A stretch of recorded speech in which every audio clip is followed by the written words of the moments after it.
All right. I'm soon gonna start.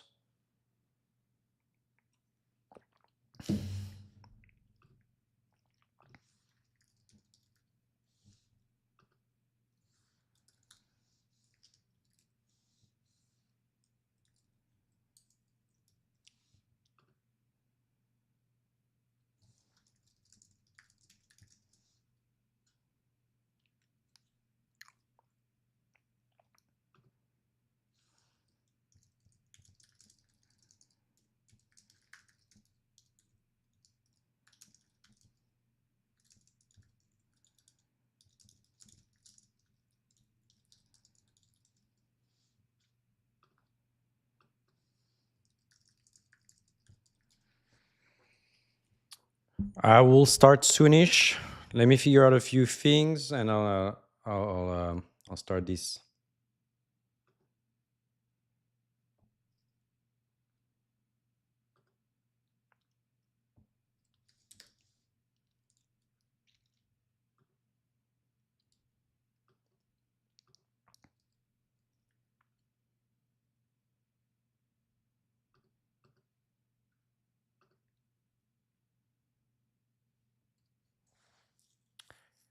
Hopefully, you guys can see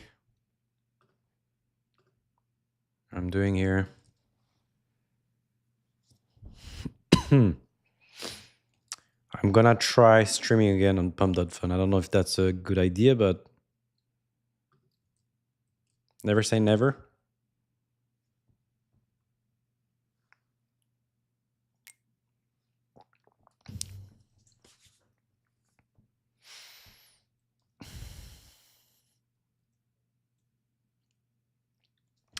Damn, I stream on YouTube, but I never get not a single view. Streaming on YouTube seems so useless. Like, what's even the point?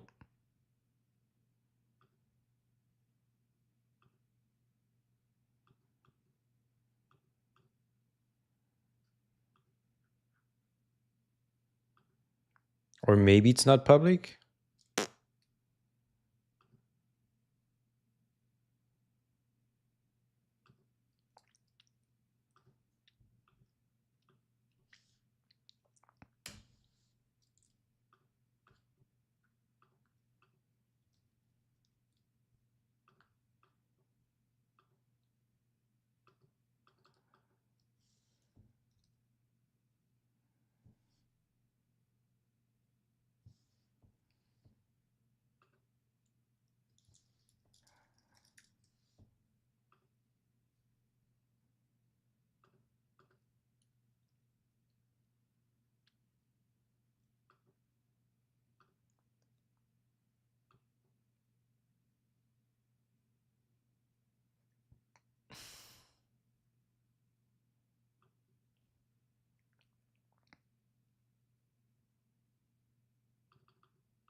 What am I doing? Didn't I just create a... Didn't I just create it?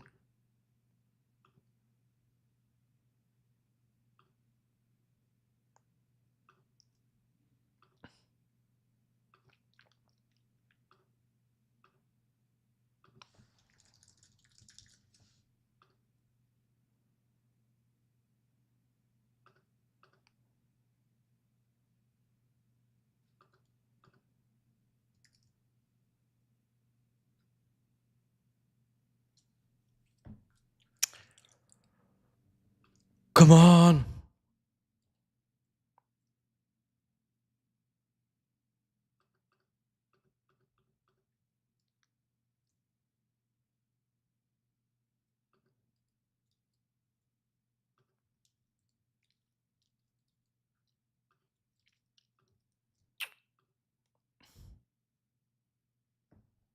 All right, I'm gonna get started.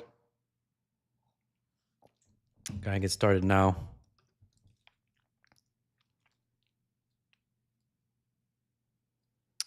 What's up? What's up? Oh, getting some feedback. What's up?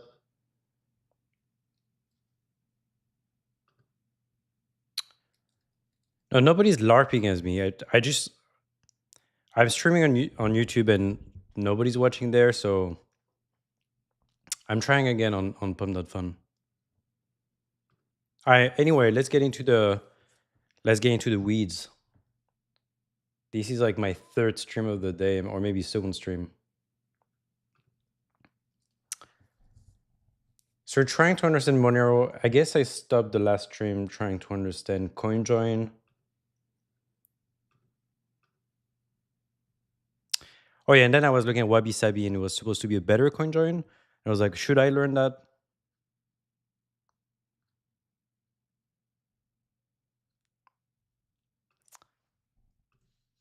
And there were a few things I wanted to check. I guess I wanted to check the zero cash paper. The first paper was interesting, and I was like, maybe I should revisit it. That might be interesting to people. Zther, not so much. I feel like at this point, I don't really. It's not the most interesting thing. It's not the most interesting thing because I've looked at it so much. Oh, Mimblewimble. I still don't understand what's the point with Mimblewimble. There was something that looked interesting to me, and I would like to get back into it. It's interesting that they start the paper with like a diagram right from the start.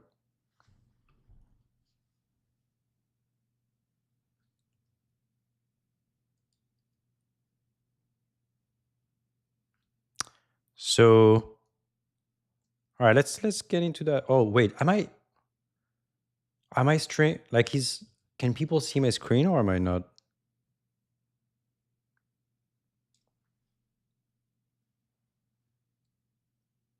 Fuck, I'm not even streaming. This is not working. I can't believe. Have I been streaming the whole time?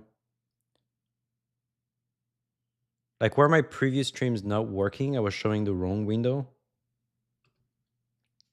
All right, that would be bad. That would be embarrassing. I've been trying to.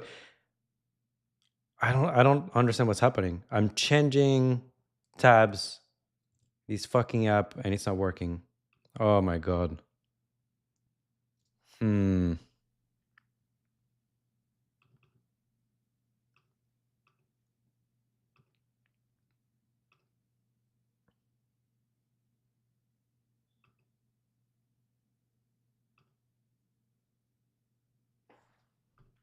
Is this working now? I just needed a refresh. Is that what's happening? Hooray! All right. I hope my previous streams didn't fuck up. I guess not so many people are watching, so I don't know. All right, let's go back to Mimble. Where is it? Let's go back to Mimblewimble. All right. I'll check the stream a few times just to check if it works.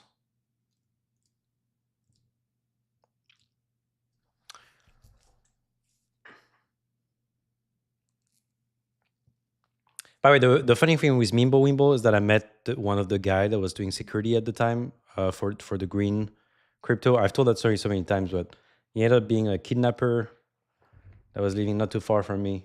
That's a funny one. Anyway, I'm not gonna tell that story. I said I would not talk about it ever again. So,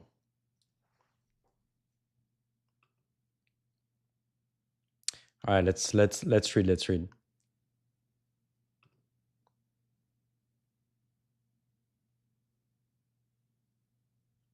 Wait, is that even the paper that we want to read? Mimble.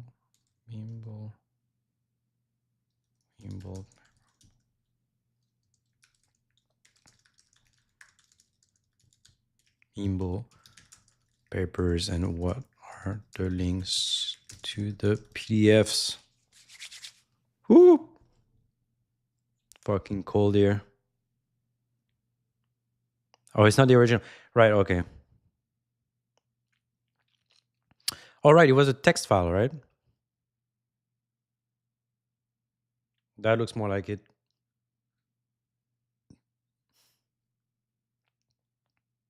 Okay, I like this.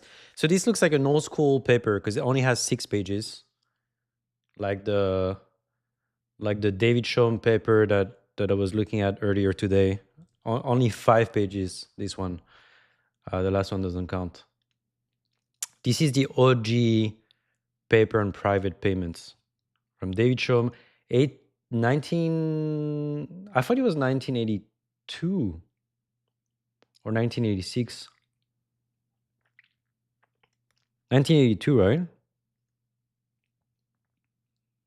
So I don't know why it says, maybe that's from like a letter publication.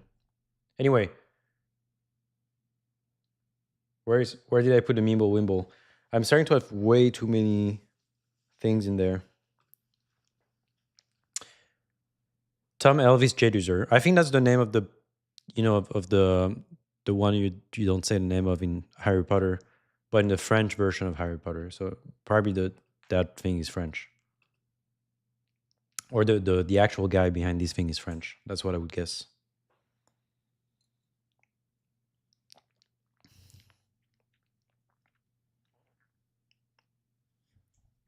All right, everything's public. Bitcoin is a public database called the blockchain.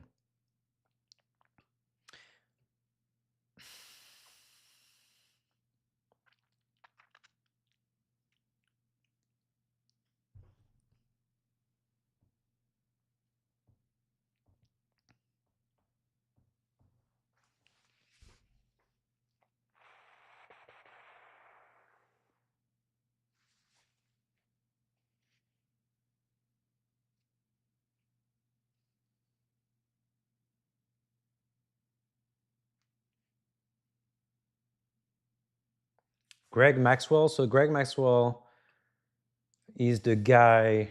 We looked at it. Oh, let me just pin that. Okay, I'm just gonna check that my screen still makes sense. Yeah. So Greg Maxwell is the guy. I guess it's the Bitcoin guy that was behind the CoinJoin stuff, right? Yeah, G Maxwell. It's like another way to do private payments. I guess this is what it's referencing. CoinJoin. Discover to encrypt the amounts. So CoinJoin encrypts the amounts, but not the sender and recipients. So replace amounts. It's a proposal to replace amounts. Wait, what am I talking about? CoinJoin, but it did another thing called CT, and that's what I'm talking about. Where is CT?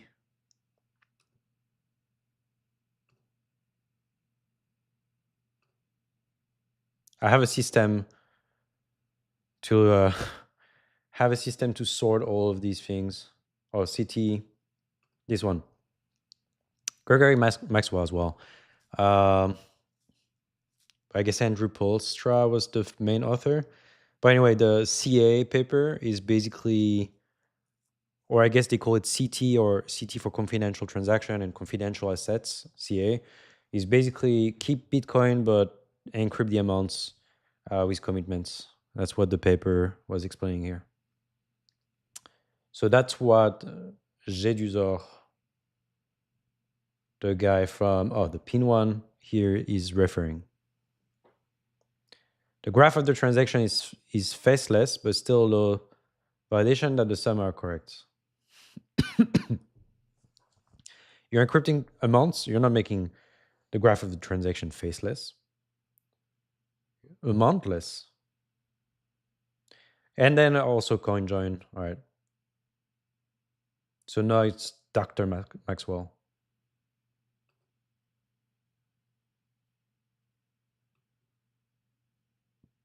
I recognize this name as well. Nicholas van Saberhagen. Was that the CryptoNote guy?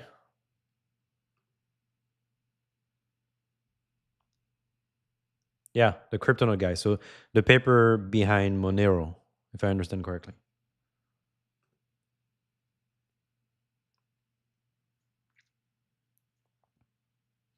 I've developed a system to blind the transaction entries. So that with ring signatures goes much further to cloud the transaction graph. I don't know who Shen Nother. Oh, is that ring CT then? Shen Nother. So we go so many paper. Ring CT, Shen Nother. So that's what Monero ended up doing, ring CT, which is like crypto note meets CT, I guess. So you encrypt transactions, you have a ring signature for the sender, and you create new addresses every time for the recipient. A very interesting system.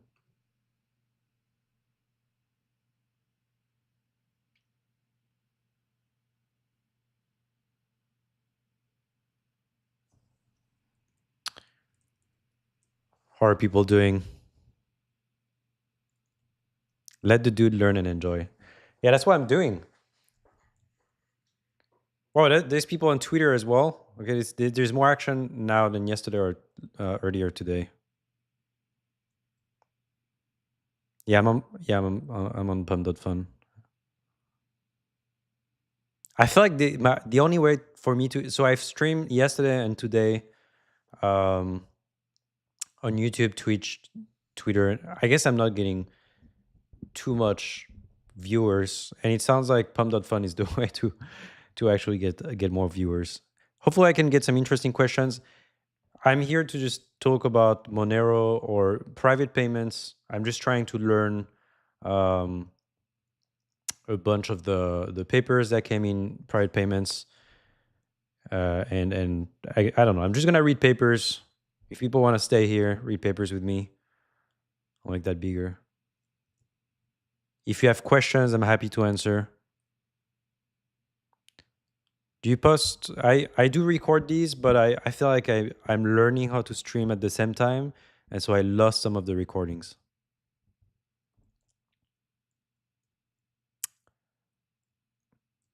I'm not gonna do any pump.fun stuff. I'm just using that as a way to stream and hopefully get some people interested in the cryptography behind the cryptocurrency.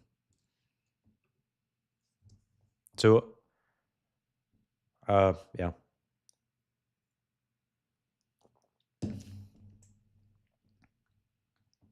All right, let's. I've lost so much time. I'm still not in the deep, in the guts of Mimble Wimble. Yeah, CoinJoin is interactive protocol. That I guess sure.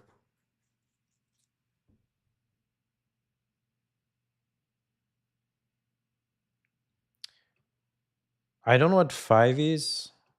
I guess it's one of these like newer CoinJoin where you can get rid of the that central person. What is 5?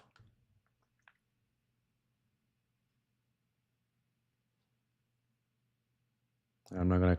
Should I click increasing anonymity in Bitcoin? Oh, that that's a hell of a author.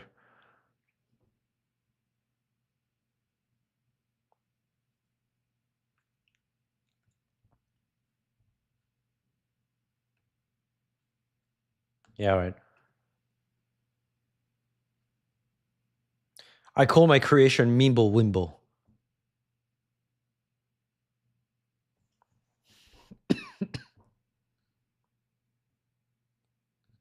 Remove Bitcoin script.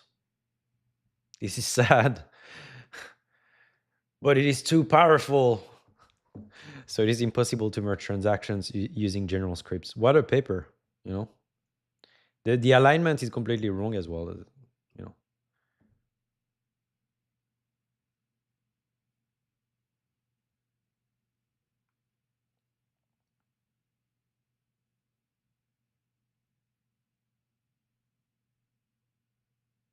OWASP, I guess that's the mutton thing.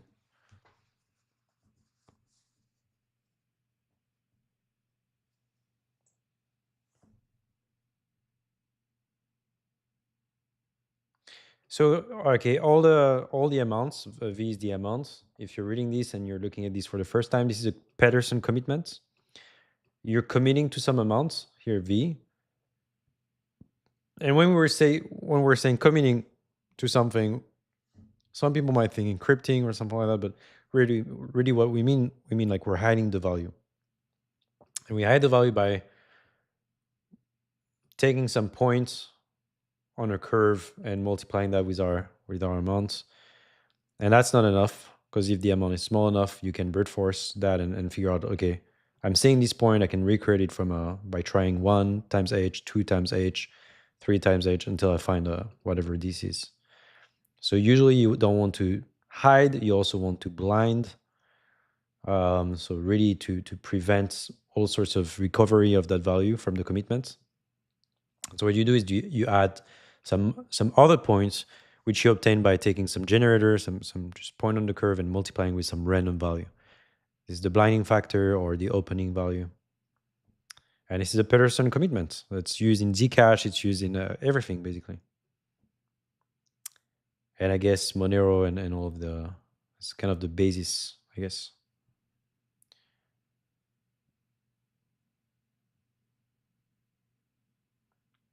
A range proof, meaning that you're gonna prove that whatever is committed in this C thing, this V value that you cannot see because you're seeing C, is smaller than some is in some range, and usually it's 0 to the 64.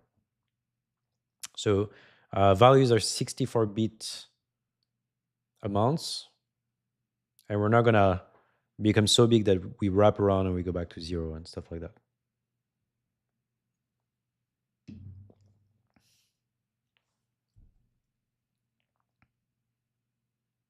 Okay.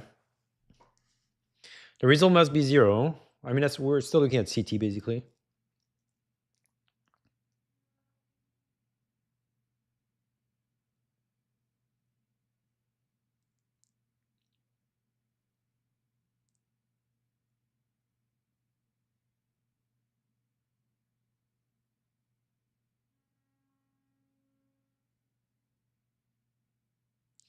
So I've seen this. Instead, we allow the transaction to sum to a non-zero value. Um,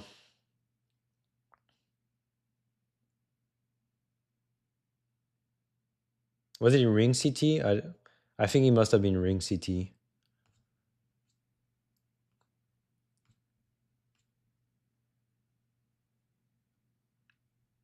I think it was in a paper that was talking about ring CT. Wait, is it ring CT 2.0? Okay, I don't care about ring CT 2.0. Ring CT is enough. And we're just looking for a sum sign. All right, we have a sum sign. Right, that's the one. So the sum of all the commitments that are created, and this is, I think, the sum of all the commitments that are, I mean, it should be, but I don't know why it's not. I mean, you want the sum of the inputs equal the sum of the outputs. But what they're saying is that it's not going to be equal to that. It's going to be equal to this ZG. Because we're going to have an opening. So all the value here are going to cancel. But these things are not going to cancel because they're all random. All right, so imagine that you have a bunch of inputs. You have 3. You have another one with 5. If you add all of them, you'll get like 8, I guess. So you have to make sure that if the inputs have 8 tokens, then in the outputs you also have 8 tokens. So whatever is these VH will end up canceling, but these are not going to cancel. That's what I understand. If we can make the R output values known only to the recipient, then we have an authentication system. Unfortunately, if we keep the rule that commits all to 0, this is impossible.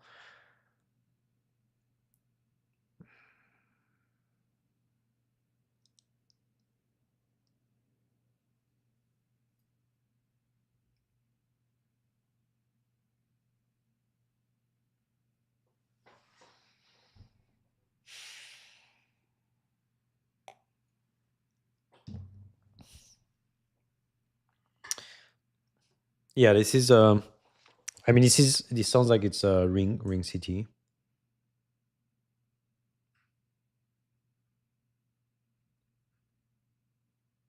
Oh, so it's talking about that.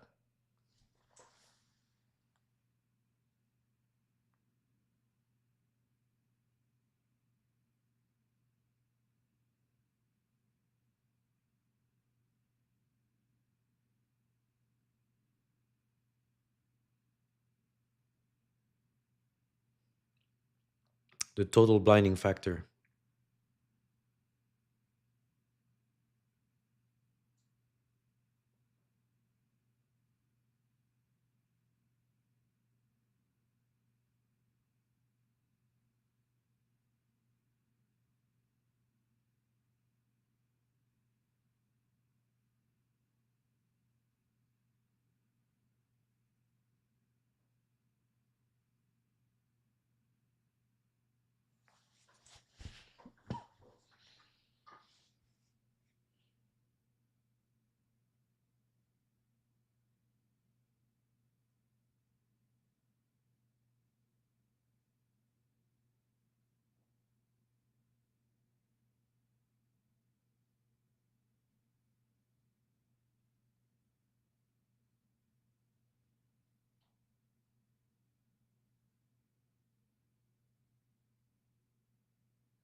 Not sure I understand, but I'll keep reading.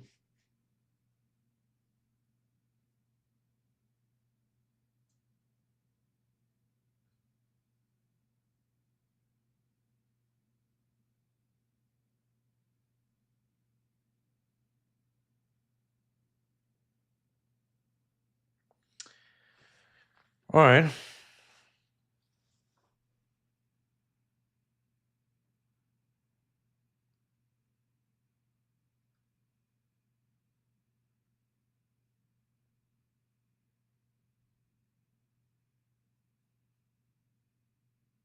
So that's the whole thing. I mean, that I understand. The thing that Mimblewimble wants to do is that you get a bunch of transactions in a block, and you want to hide all the transactions, so you create like a merging of all the transaction, and it just looks like one big transaction. By merging that, you sort of hide the flow, I guess.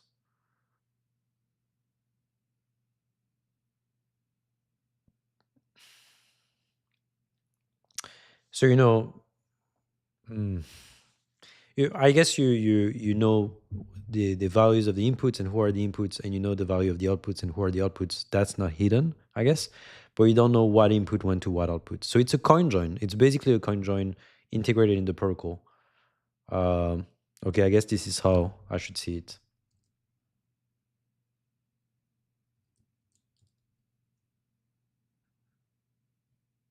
Anybody here understands Mimble Wimble?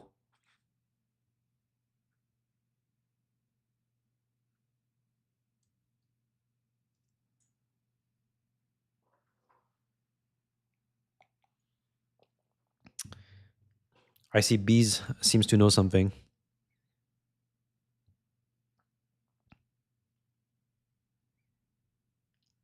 Or I guess maybe a green developer. I don't know.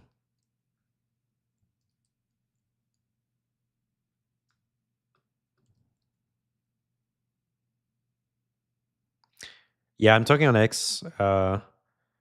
People are posting there as well.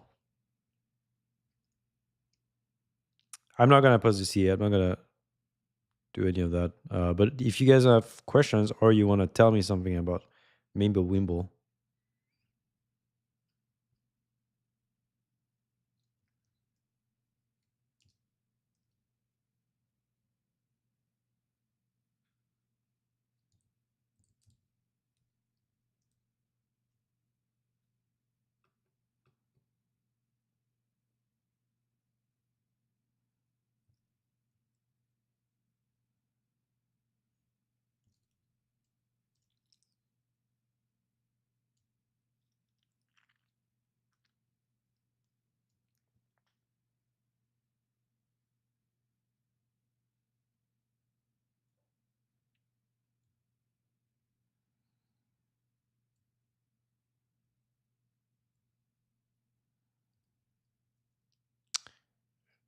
shit, I really need a better system to look at these. All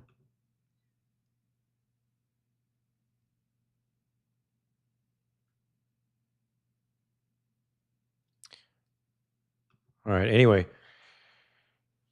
we had all the output commitments together.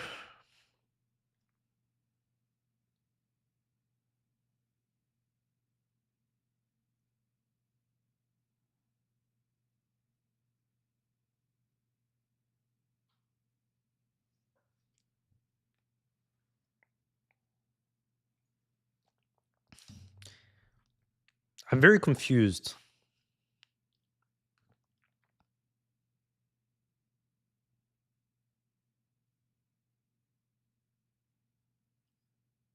It's like you can merge transactions inside a block as one single transaction, and then you can merge two blocks that looks like two transactions as one transaction. Is that what's happening? That sounds interesting, but I'm not sure I understand how it works.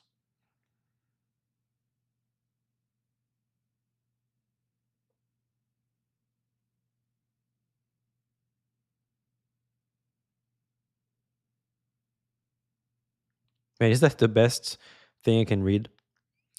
A more formal paper which refines and formalizes the ID. Maybe I should read that. Andrew Polstra.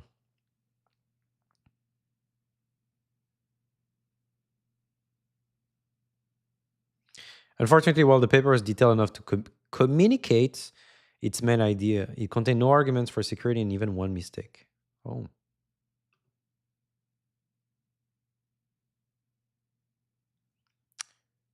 I think Voldemort made a minor mistake here. It's possible to unlink transactions because the original transactions commitments sum to these excess kg. It's getting clean, block, and changed.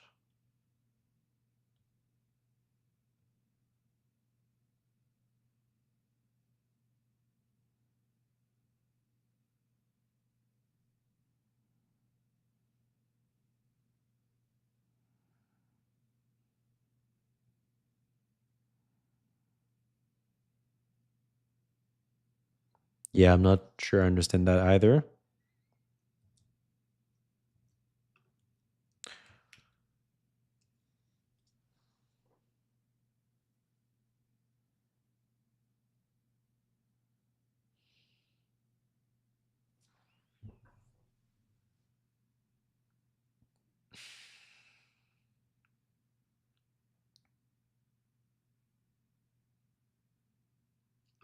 I mean that sounds really cool. I remember people were sort of excited with Wimble when it came out, and then I don't know what happened to it. I haven't really heard about it since that 2016 paper. So that's when I moved to the US 10 years ago. All right, let's do it like I'm a cryptographer. Succinctly describe what this paper explains.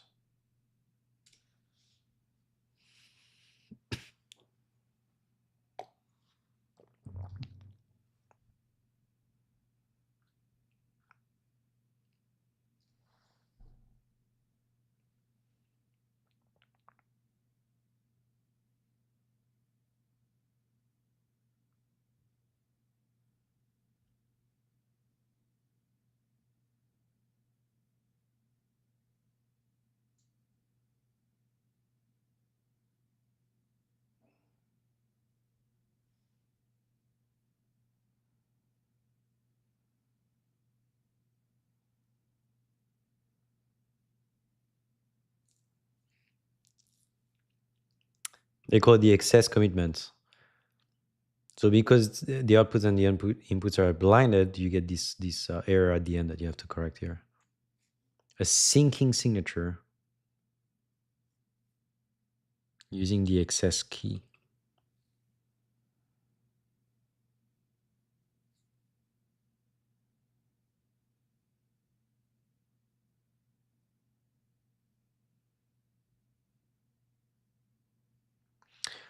All right, that's why the first paper says that the doc file, it says knowing the opening behind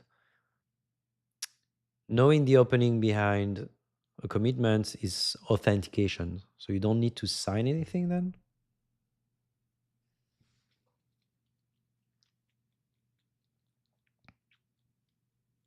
Or you sign you pre I guess this is a hidden point, a discrete log thing, so you can use it to like sign, I guess. So that's why they say the private key. But let's see. Syncing signatures.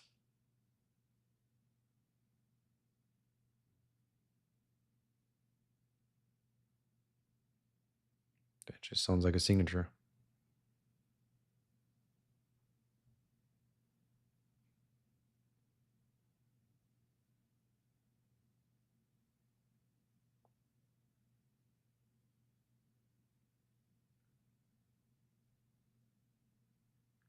It may be possible for forger to create a signature S prime on height H prime, such that H prime is not strictly smaller than H, with the same public key. That is interesting.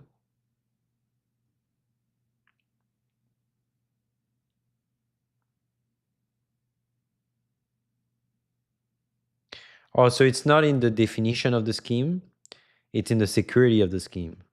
So you cannot produce something where with a greater H prime such that someone can verify the signature. So that's a very weird definition.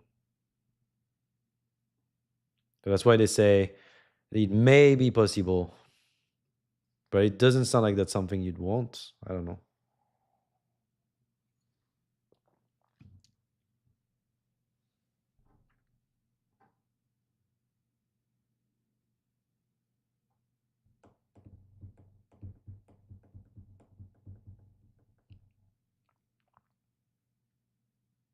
Polstra Kulkarni. I guess it's the author of the paper, right? All right, let's Mimblewimble primitives.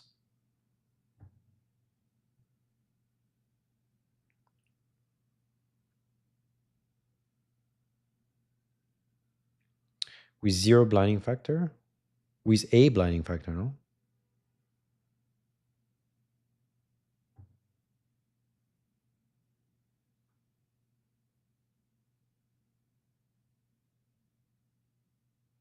Or purely zero?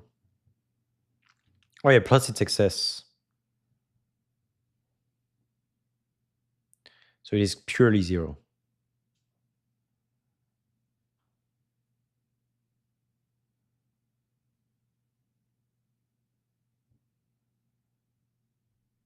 So it's a valid transaction. And so it's interesting. So you have a bunch of inputs, you have a bunch of outputs.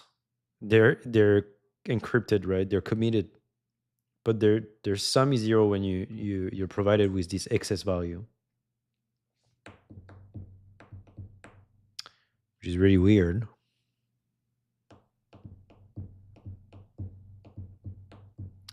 This is really weird in a sense that I'm wondering if this is secure, because what if the excess is not purely a blinding factor and it's actually a point that was supposed to be in the inputs, but instead of having it in the inputs, you don't spend it and you move it to the excess? Like, would that be a bug? I don't know. I probably shouldn't find bugs on stream also.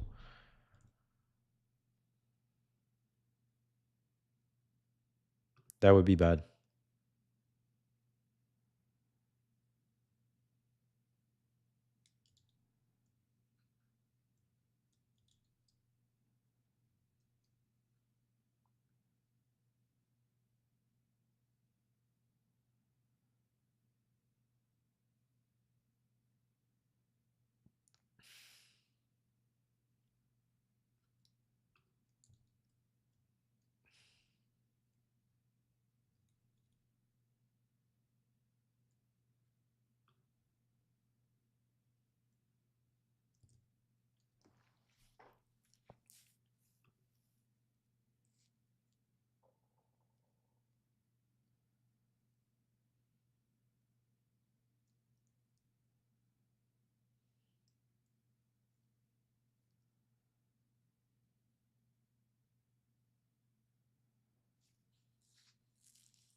I have a feeling it's gonna be like, if I want to spend a coin, I'm gonna have to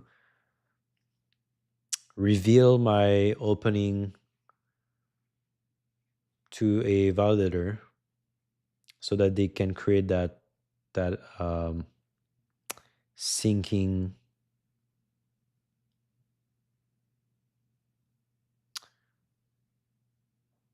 syncing key, I guess, or something like that, which is gonna be the aggregation of all the like the excess is gonna be the key. But the problem is like, what prevents them from taking your inputs and using their outputs? Let's just ask here.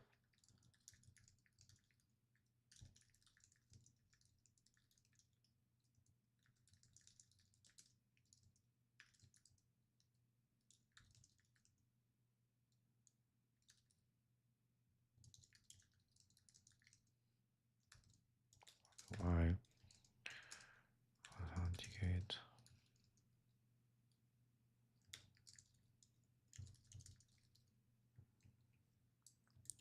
Force the block to include my special.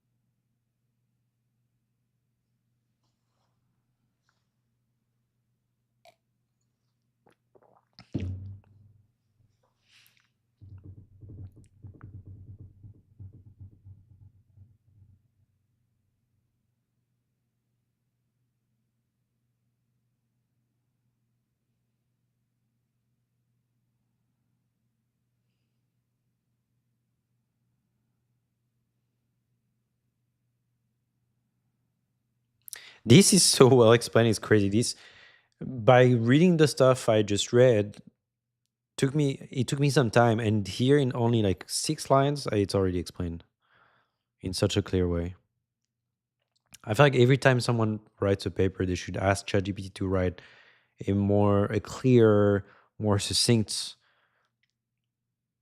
thing for the exact same thing they just wrote, and see if it actually makes sense to replace what they just wrote with what ChatGPT just wrote.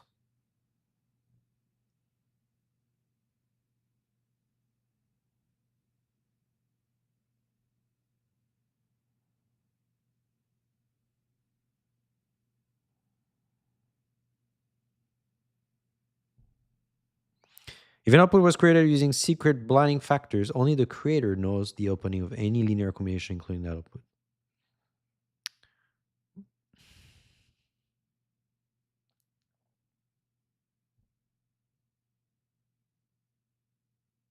Right?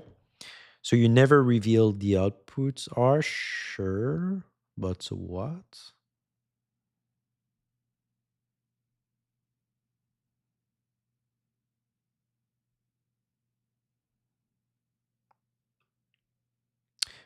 Oh, they do not know R. Oh, so you just give them the outputs, the inputs. So imagine the sum is not here. You just give them your inputs, the output you want to create, and the excess, which is basically the difference between these two to make it 0. And that basically means they can and you give them the excess in the clear.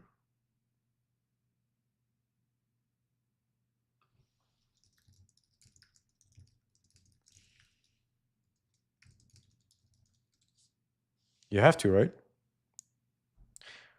Hmm.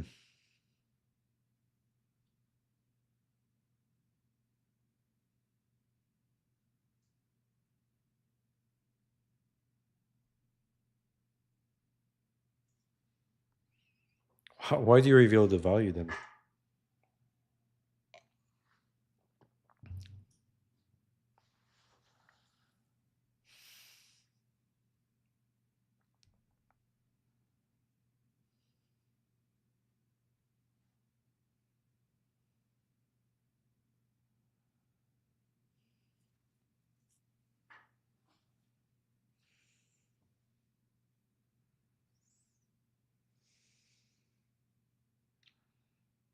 All right. So who does that? Who signs? Are we all signing together?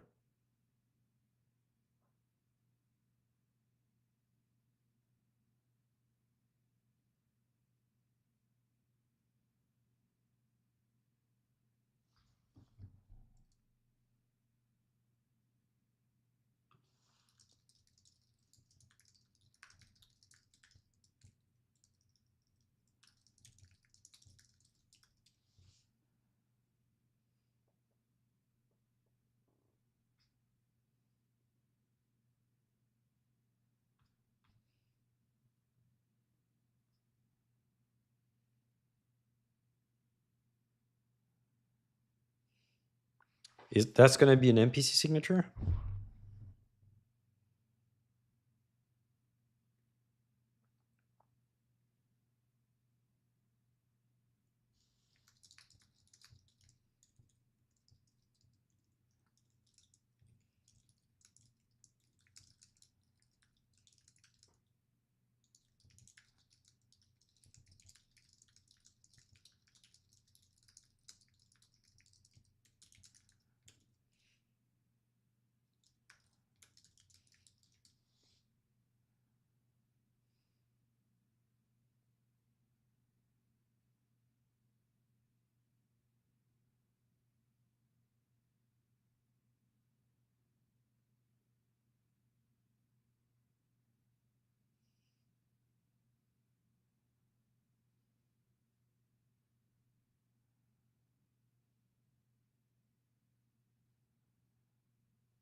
Oh, so it is an NPC. Do they say that in the?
Hmm.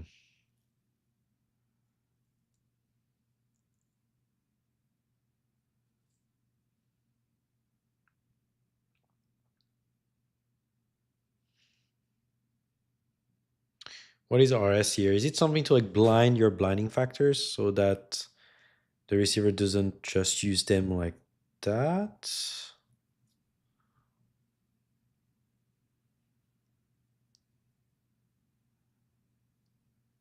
No, no. What am I saying?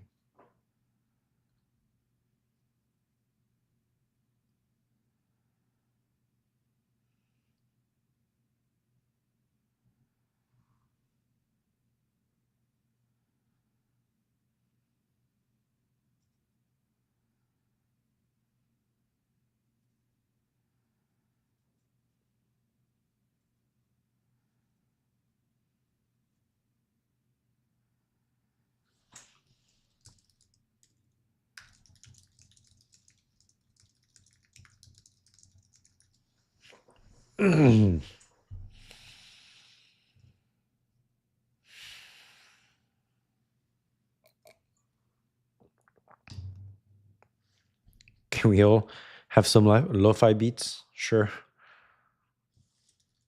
Let's do that.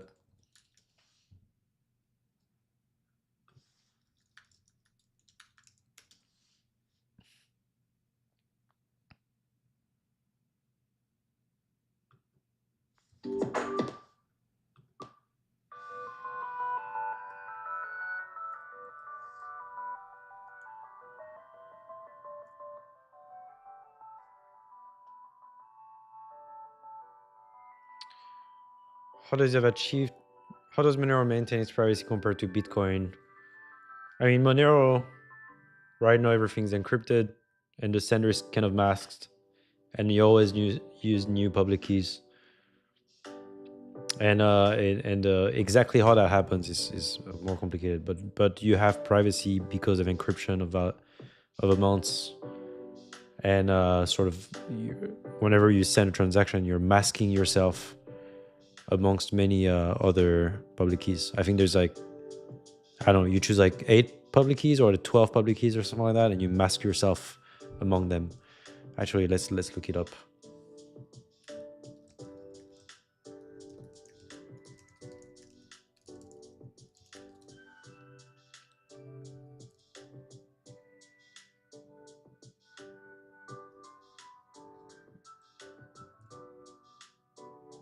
$16 now, all right.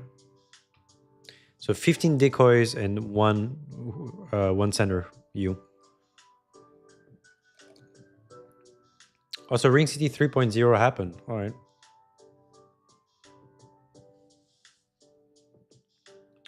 So that, I thought that paper was not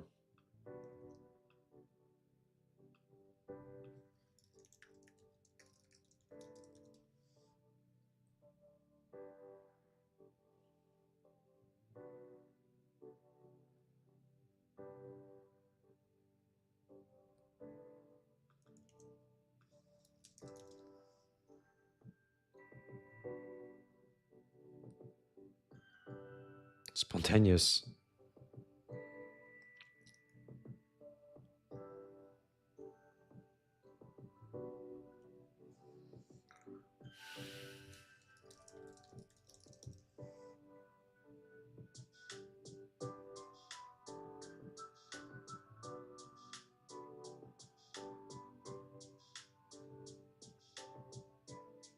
Oh, JP.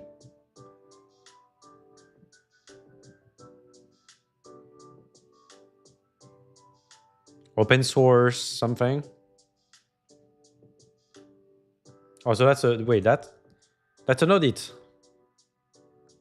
Okay, JP is pretty good at writing, so he wrote one of the books along with mine, and it's a great book.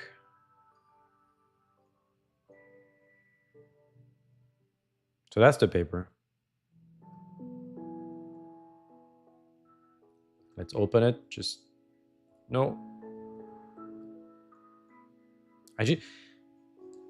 Firefox used to have this kind of tree thing, and when you would open a new tab, it would be nested.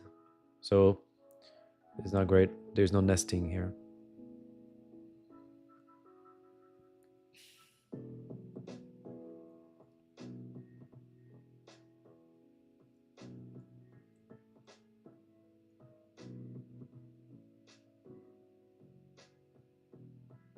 All right, we're not gonna look at it now because we're trying to understand Mimble Wimble, but that's a good follow up.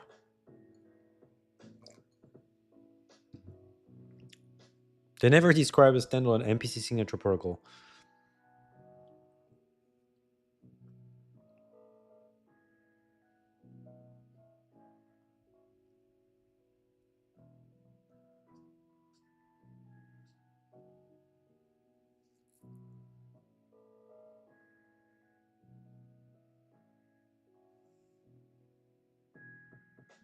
So that we read.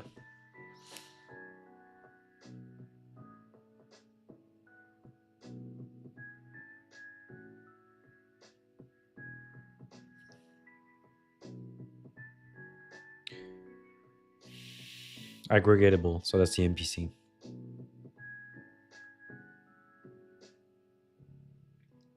So people sign with their own key, gives a bunch of signatures, and you can aggregate that.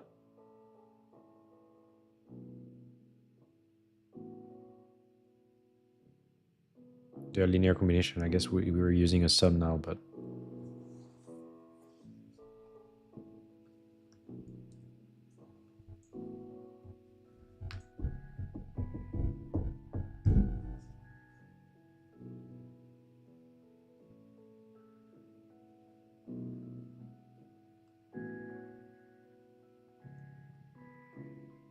Summable syncing signature. This is so foreign to me. Like the way I would read that usually in a cryptography paper is that you're talking about MPC, multi-party computation, or I don't know, a threshold signature scheme, or aggregatable signature scheme or something. You're just doing aggregation.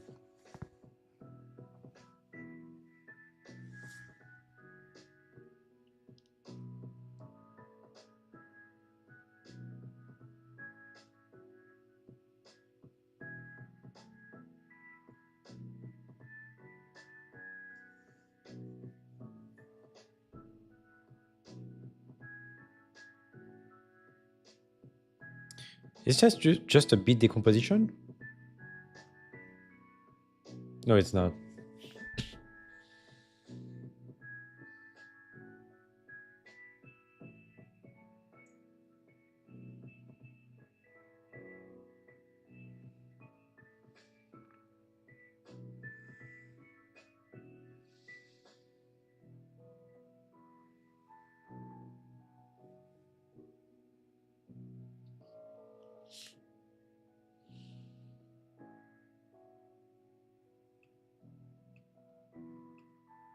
Hmm.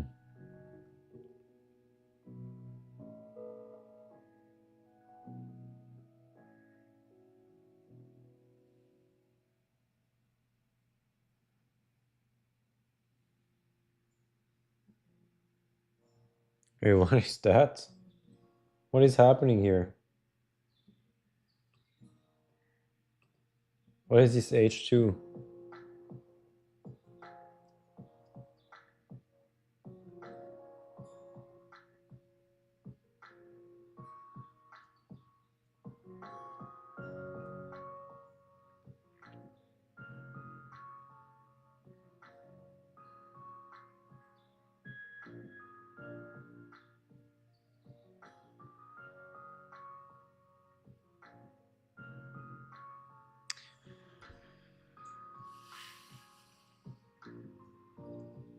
A random oracle hash with values. Okay, it's just a hash.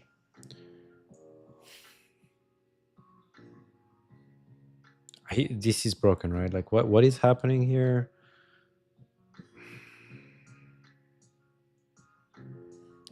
So S is okay. This is such a weird signature scheme.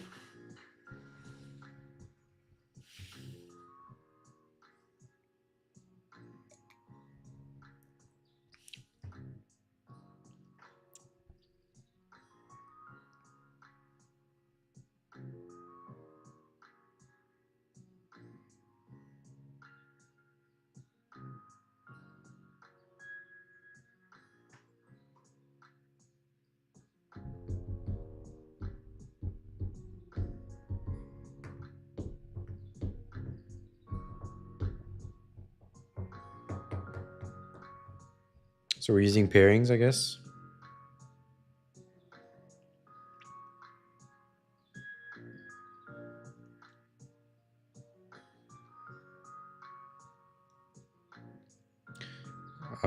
Right. Okay.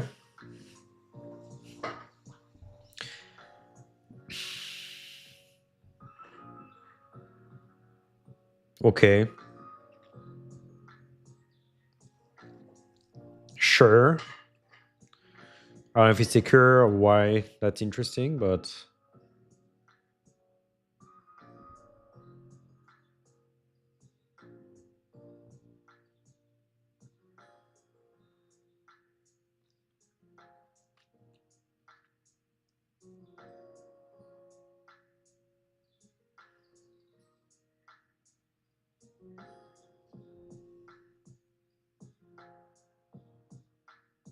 they didn't prove that this was a great, a, aggregatable, aggregating, aggregatable. They didn't prove it, right? This is just one signature.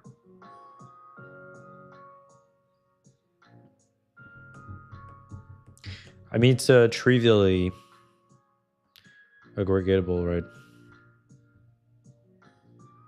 No, it's not.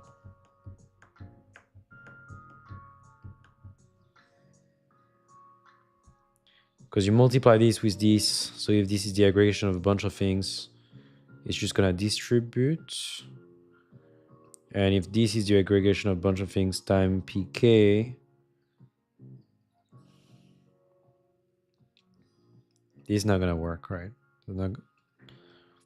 This is going to have cross terms and stuff like that.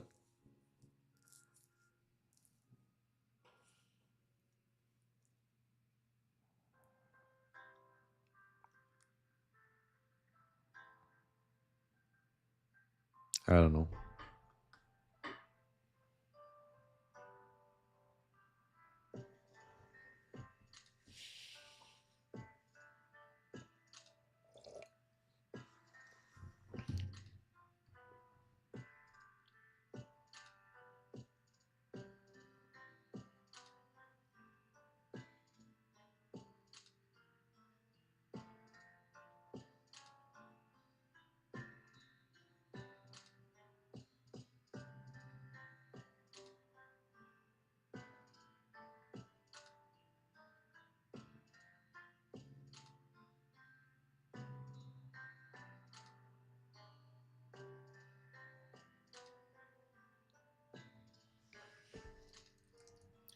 There are no signatures in Mimble.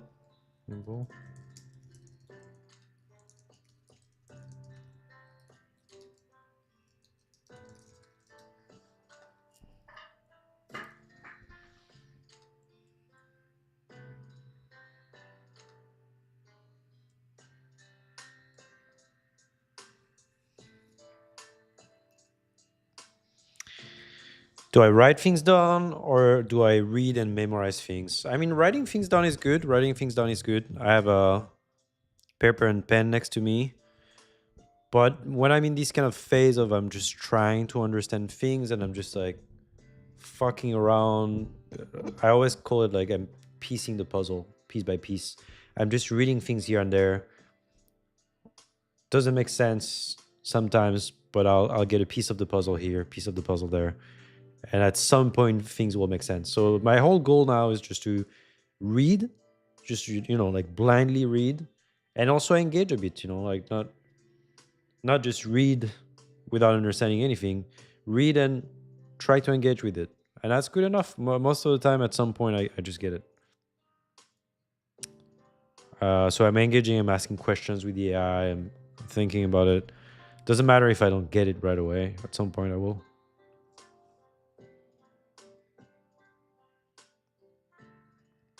So there's no signatures. Wow.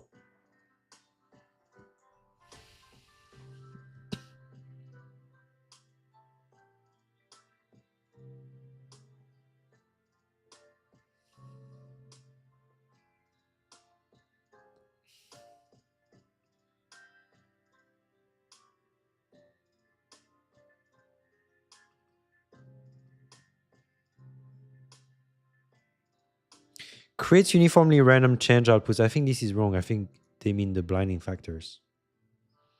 No? Yeah, yeah. So that's the change. You don't control the output that you're trying to send. That's just a change.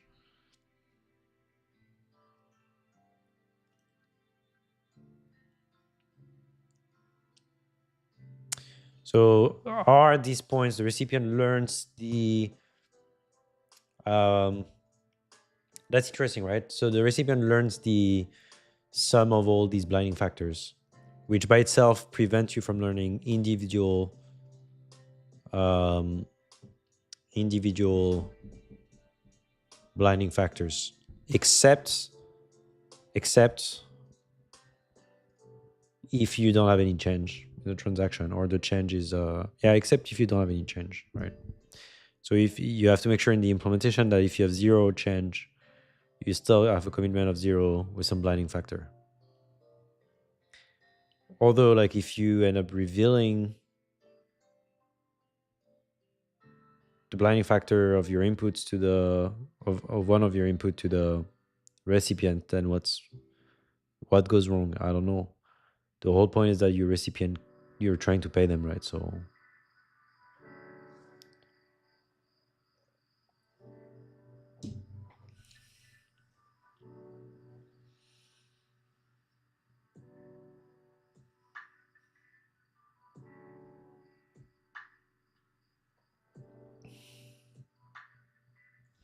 To receive n coins,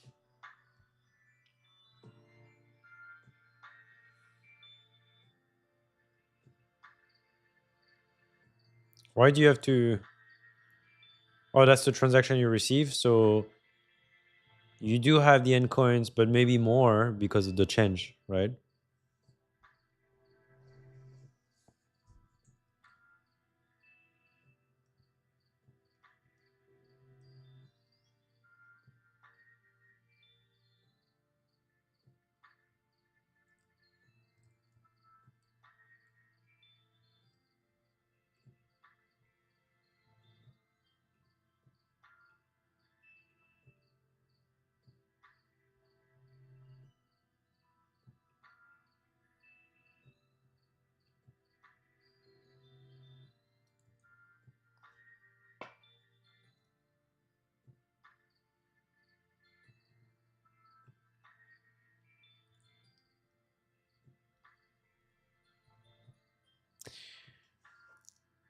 Is it truly untraceable, or are there ways to track? I'm not sure. It is definitely traceable here. Like the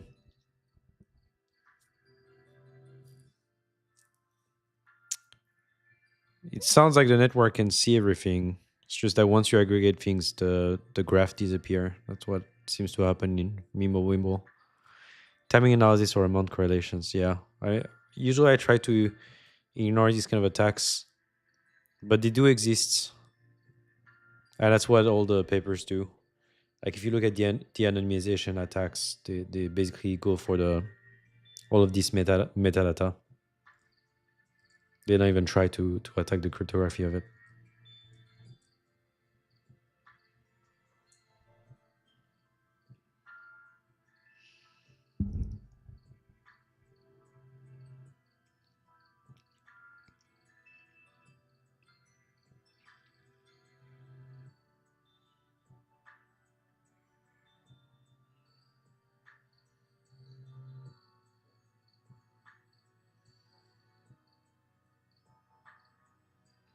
All right, so I end tokens.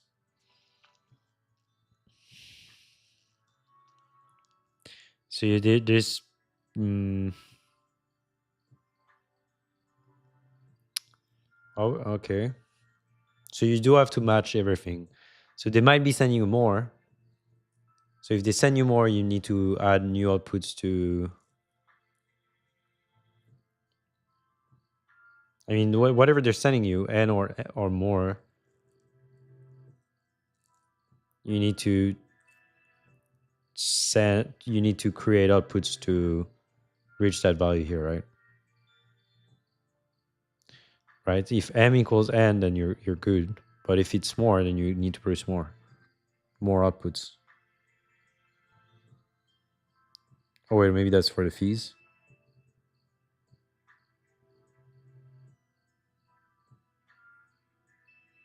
Oh no, so the excess no has a value, but that must be for the fee.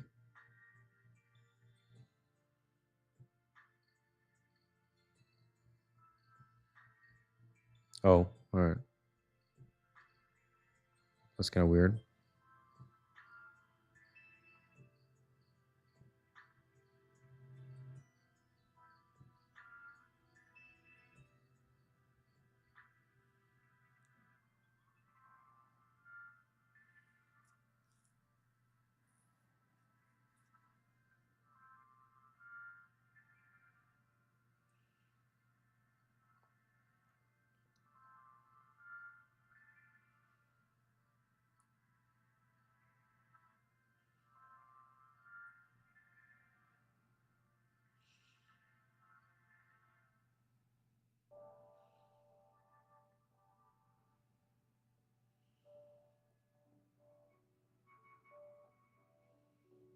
What? Unique ownership. Suppose that all outputs of a transaction were created by receiving coins as the blah blah blah.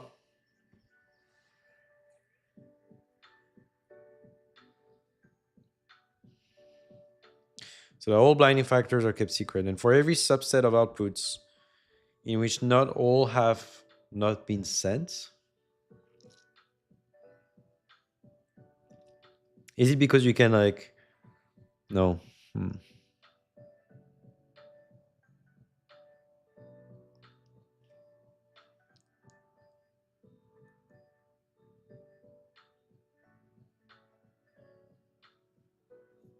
A subset contains output created by different parties and the subset has no owner. Sure.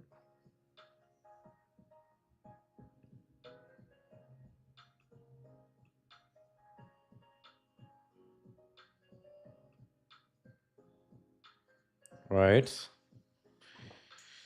Okay.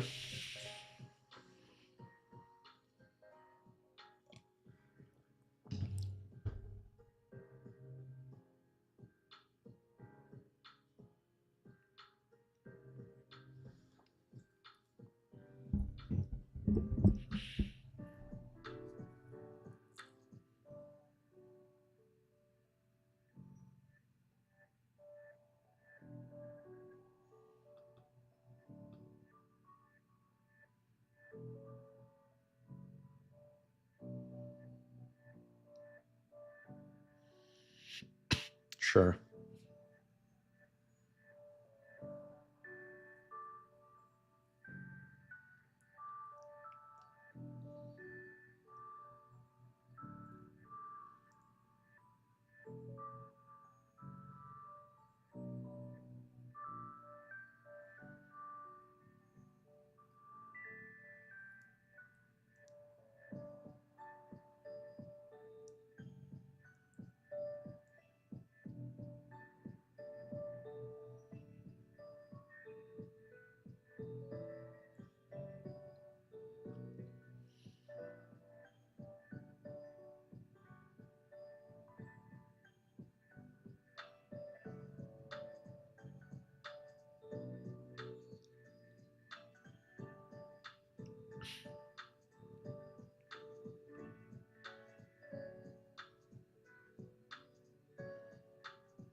So you have to sign the height.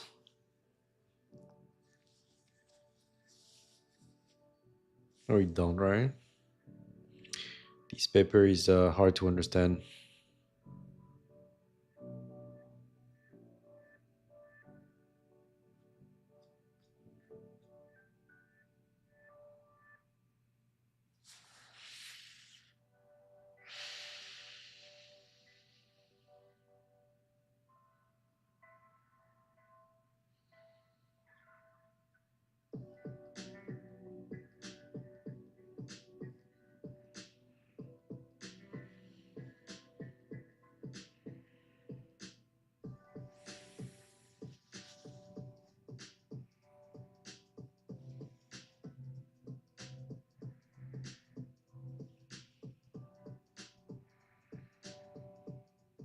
All right, let's find a different paper.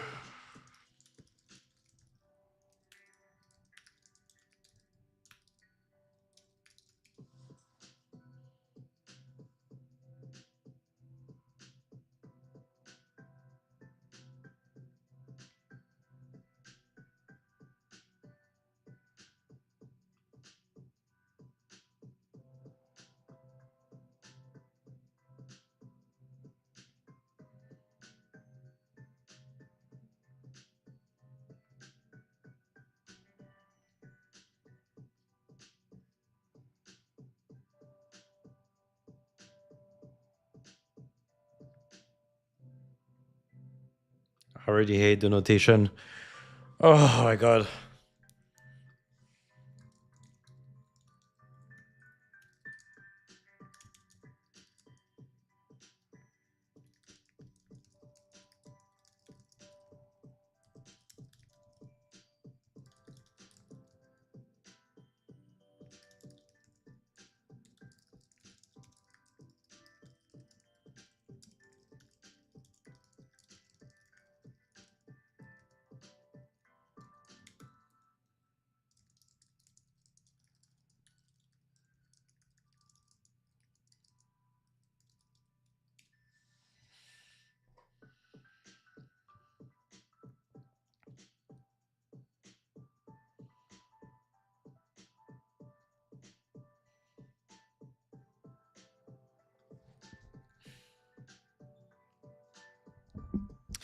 What's the difference between mandatory and optional privacy coins? I'm not sure.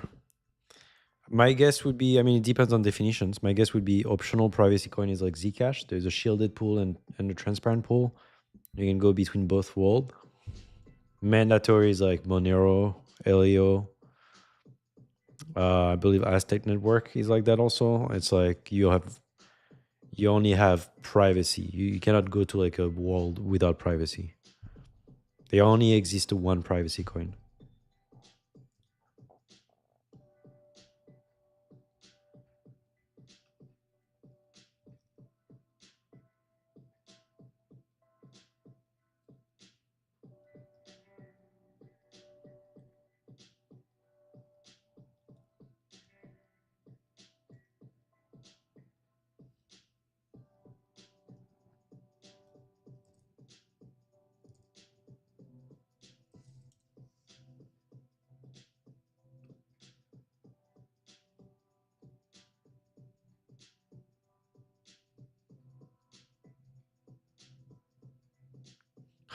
The spam I receive on Twitter every time I stream on pump.fun. At least I get new followers, I guess.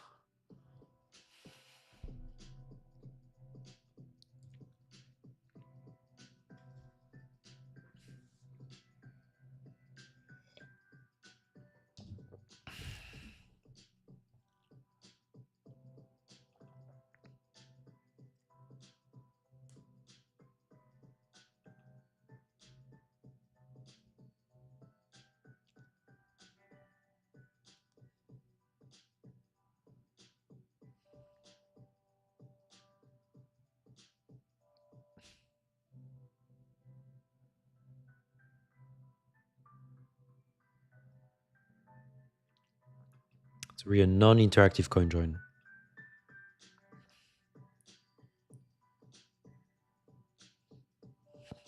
What's a kernel?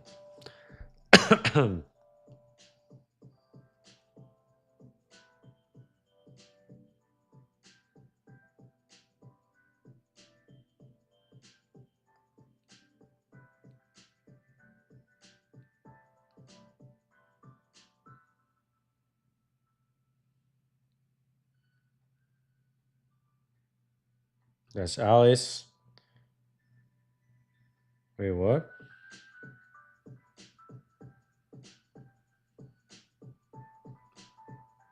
All right, they chose the same blinding factor R.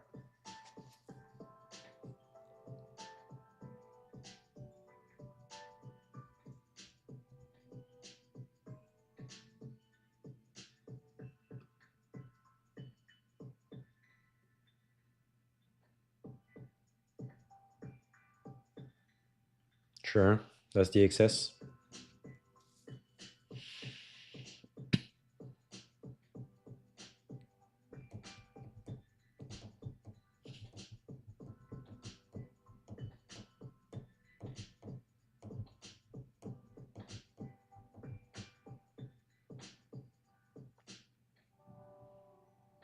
Okay, so does Bob needs to know the R here? Sorry, does Alice needs to know who's sending who? Oh, Bob is sending that. So does I don't understand who can compute?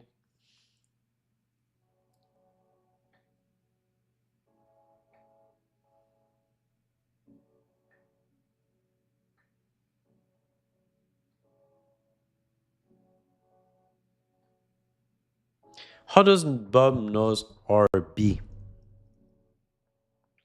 Bob would have to know R, and if Bob knows R, then they can, and that's the output that's supposed to be for Alice. Then they can consume that output, right?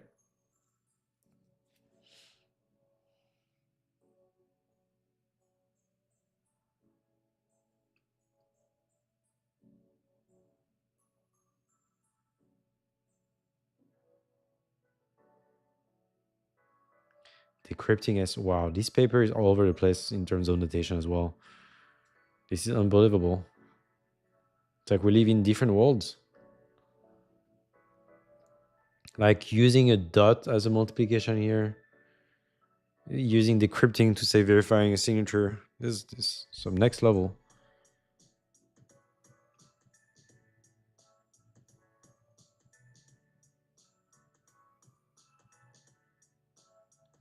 This is a signature. You verify the signature over epsilon, which is this thing, right?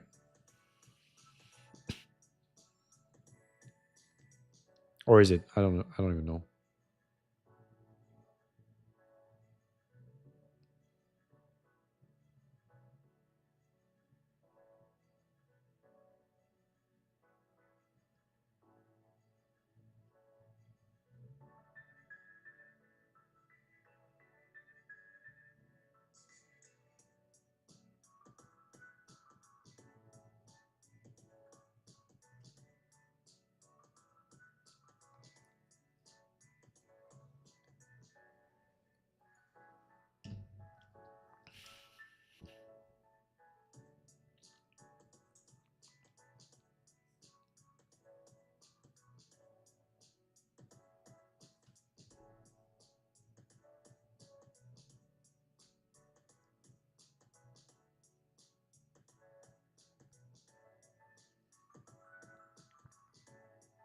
What is this kernel thing? And what is this offset thing?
Yeah, okay, transaction kernel is just like the metadata, right? The branch proofs for the outputs. I don't understand why there is no range proof for the inputs. You don't need range proofs for the inputs because you already had range proofs for them in the past. So if you do range proofs for every output, I guess. It's interesting that you have a list of range proofs for the outputs instead of... Oh yeah, because it comes from different people, right?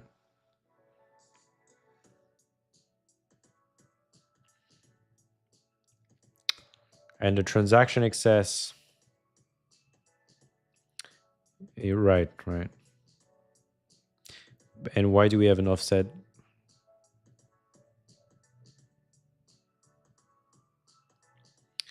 To me, this is a value that's not known, right? Who knows that?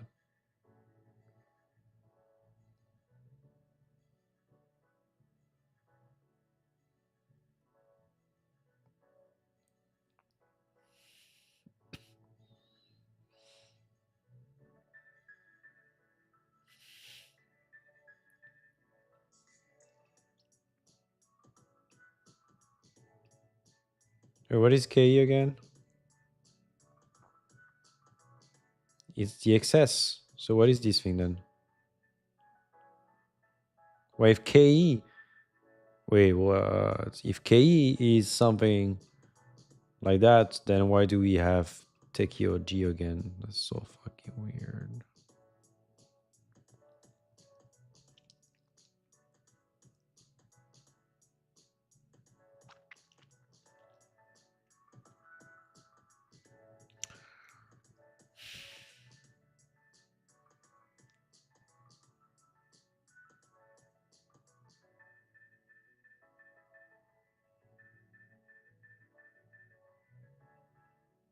Why do we have R prime? It is not explained anywhere.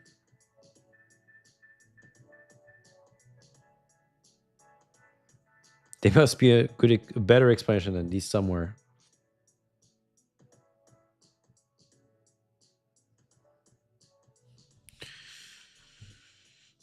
What is the best explanation of Wimble on the internet?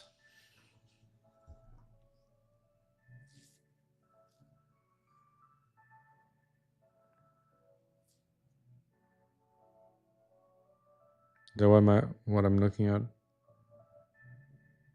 That was the previous paper, right?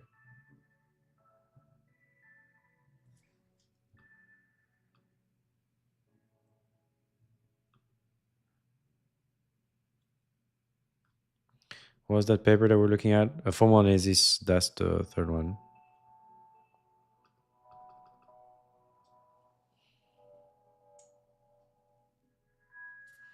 Are we? Is that Mimble Wimble? That's not Mimble Wimble.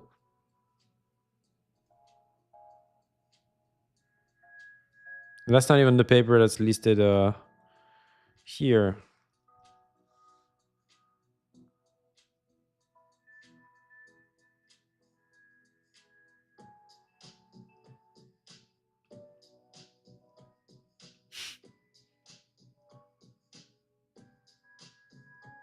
That's two unrelated paper. How can I use this as? How can I use ChatGPT as a replacement to Google if it just tells me bullshit every time, right?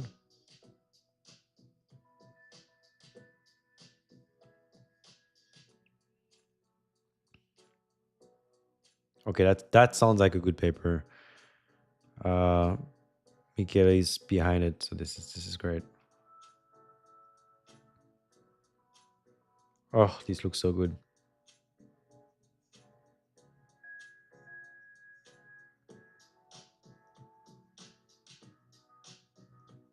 All right, it's transitivity.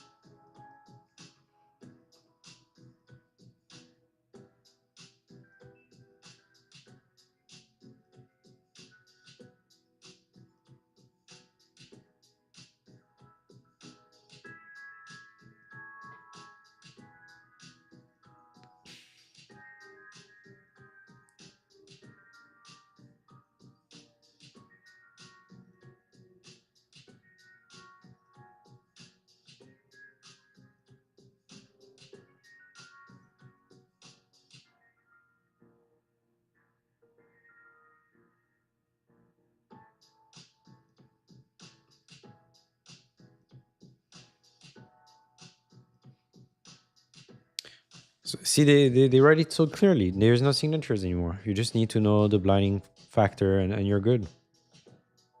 The knowledge of its opening, the blinding factor, the opening, right?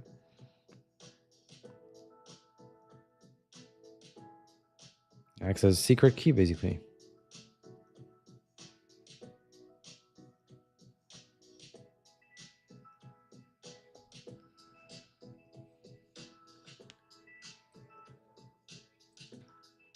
Shit, I should do that more often. I should just stream myself reading papers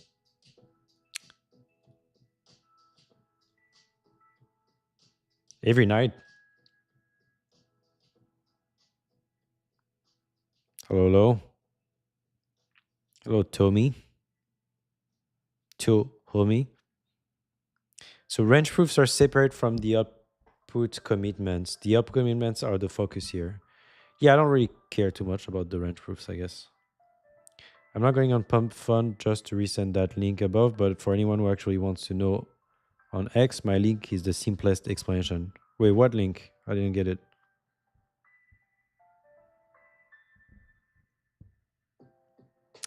Degenerate Twitter. Do you want to resend that link?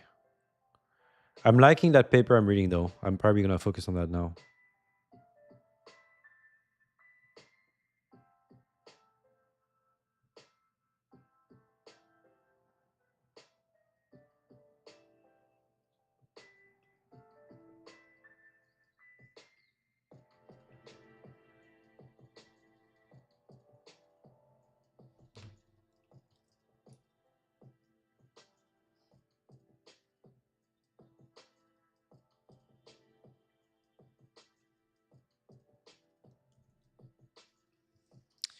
Let's change the music a bit.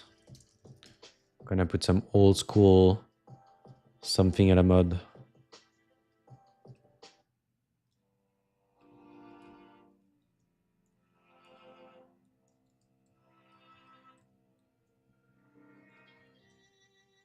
Oh, that's the link I was. That's the link I was looking at earlier.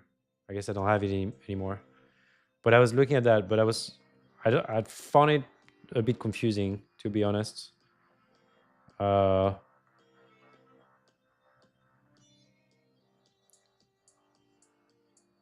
and I like. Where did you go?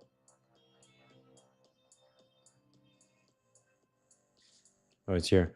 I like this paper a lot, so I think I'm gonna stick to it for now and see if I can get through this with this paper.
Oh, there's a list of transaction excess. Right. Okay. Every transaction has an excess, and then we want to combine all of them. I guess. I guess we're every transaction has an excess. Right.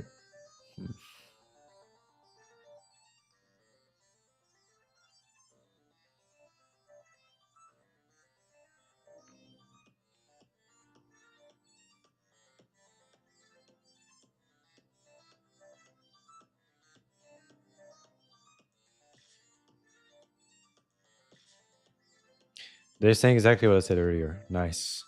Since inputs must be coins that already exist, we don't need range proofs on them.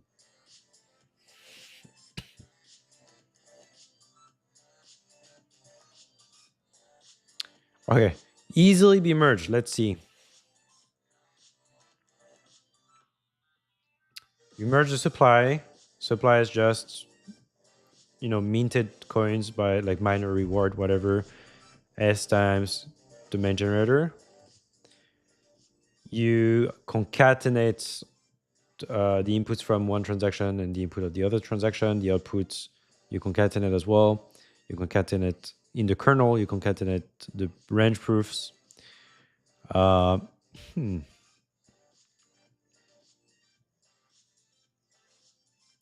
The excess becomes a vector. Right. I mean, you concatenate the excess. You concatenate the signatures. Right. And it's the weird thing is like you're signing the empty transaction. I don't. It's weird what you're signing. I guess. Where do they say it? I forgot where they say it. Signature S. Signature sigma over an empty transaction. They say that somewhere. Anyway. So that's interesting. The pair of signatures can be replaced by a compact aggregate signature sigma for the public keys. So these we don't aggregate, but these we are going to aggregate. No, I think we're going to aggregate that also. I mean, there's many schemes to do it, like pairing schemes.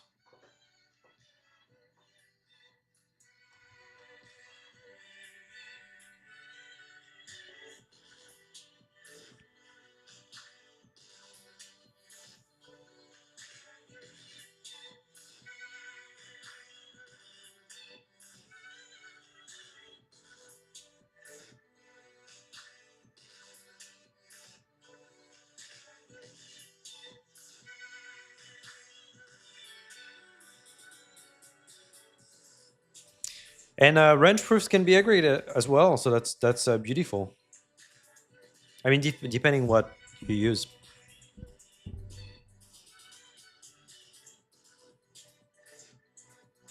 Cut through, so just compression.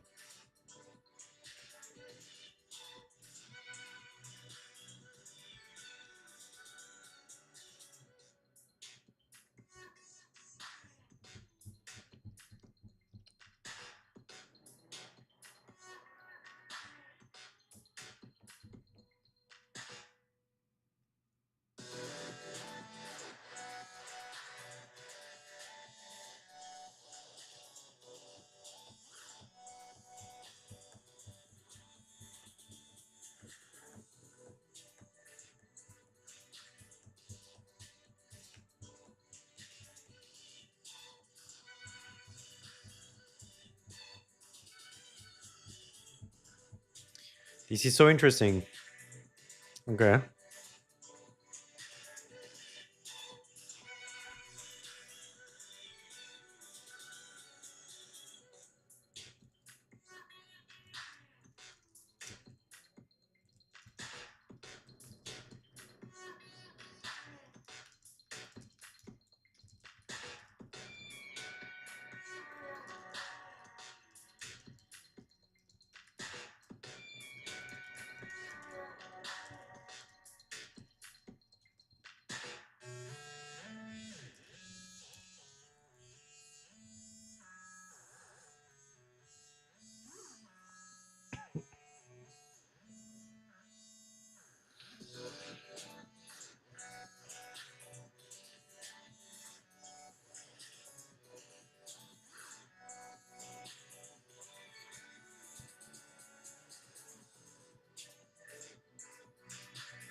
Oh yeah, the fairy gold thing.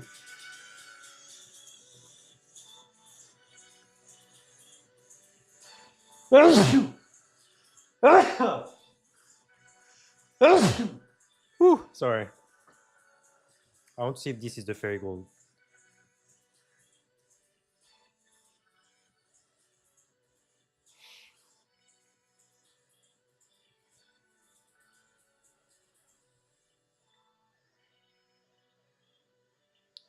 What am I doing?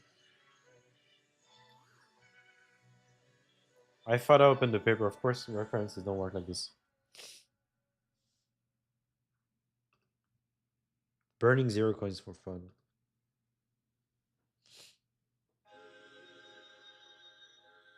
This is Madeon. This is not. Ah, we'll listen to that.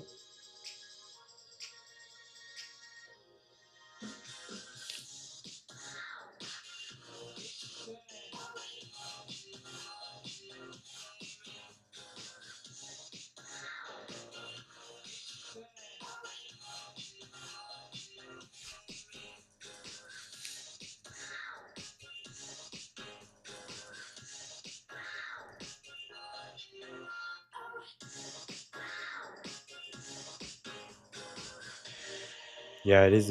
Wow, they created a whole paper out of that attack.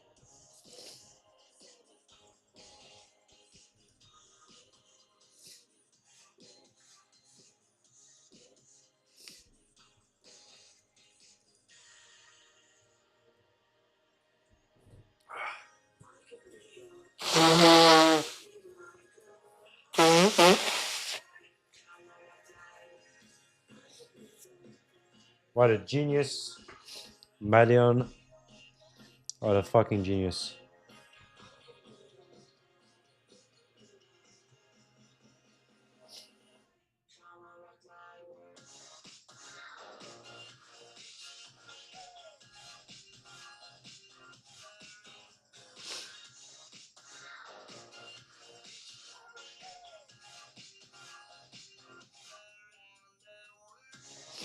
Right, they haven't explained that, right?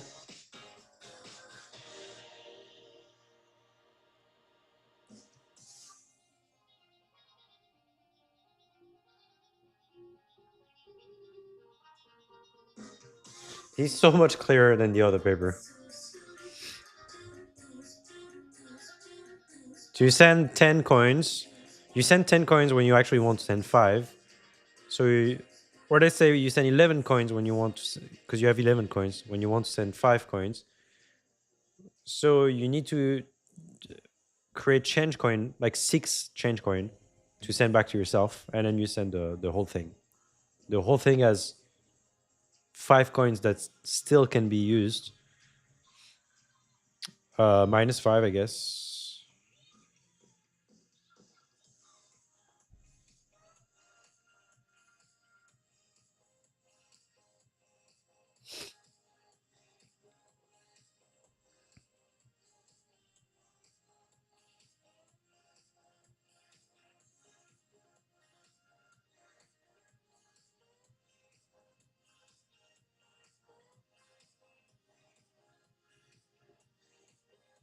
I understand why this open, why not uh, uh, raw? I don't know how to say that in English. It's raw in French.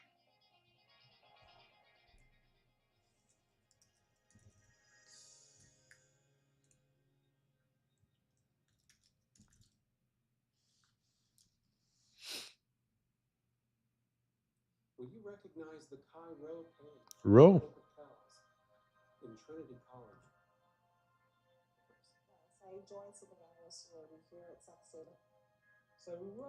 Raw? That is raw.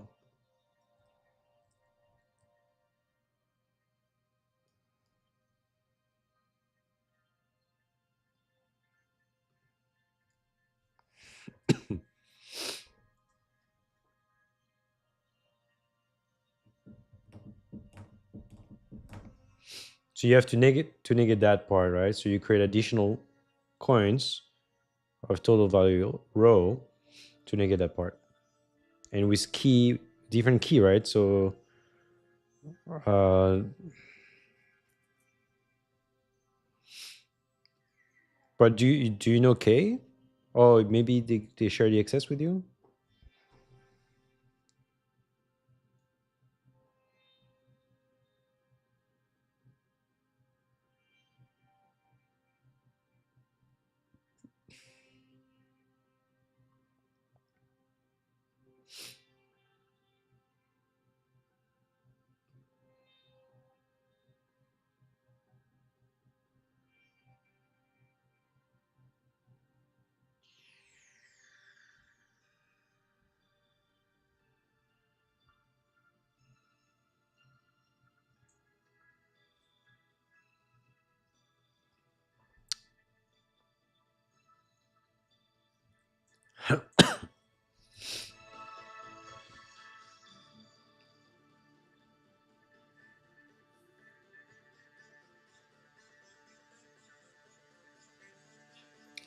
You do send the opening K.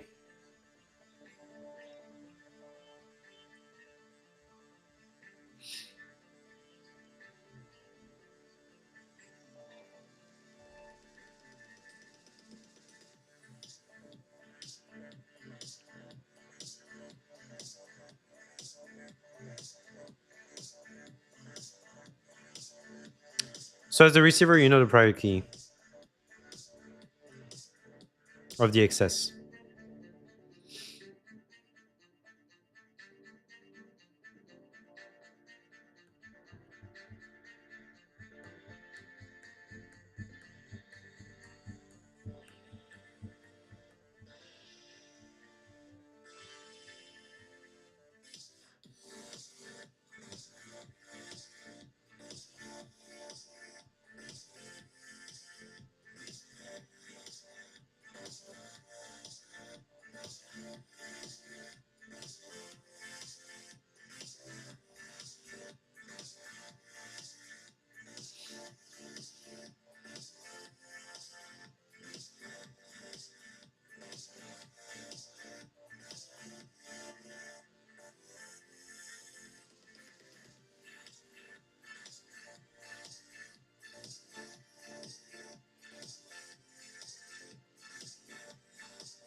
Oh,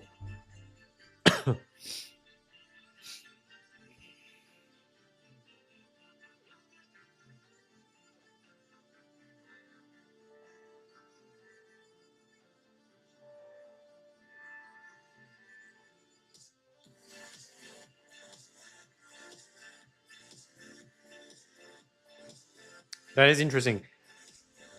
That is interesting. So you can revert a transaction. You can, in spite of you not knowing the blinding factors for these commitments, you can pretend that you know the blinding factors for the whole thing, which is you pretend that this is a new these were the inputs initially, but you can pretend these are outputs. So you revert the thing, and these are your new inputs, which is the change that you want to spend, but you don't know the stuff. And you also use these outputs that you own now as inputs. So you spend your outputs, you spend senders outputs, and you create something that looks exactly like the inputs that they. But then you can spend them, right? You spend these guys to create these guys, but then you cannot spend these guys, right? And we even have the range proof for C, so we can. Oh, this is so beautiful. It's almost like accidental. I mean, it is accidental. Yeah, arguably the sender is given back her initial input coins in the process. So you just create these new outputs, but only the sender can spend them because they're the only one that knows the opening. But maybe they deleted their secret keys for these altcoins, and so they're not spendable anymore. But also it just doesn't make any sense. So you should not have such an attack in a protocol.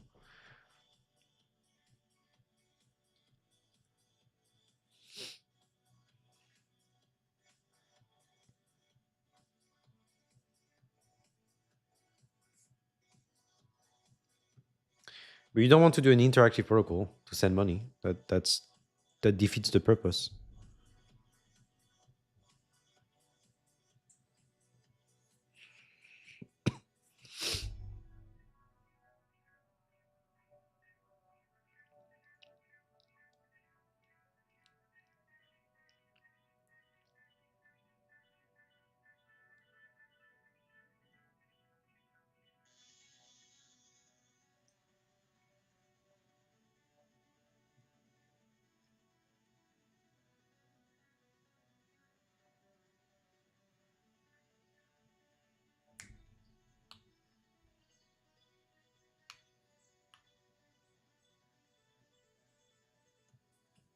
So you create the output coin yourself, so you know the opening, and they're gonna spend it right away. That's interesting.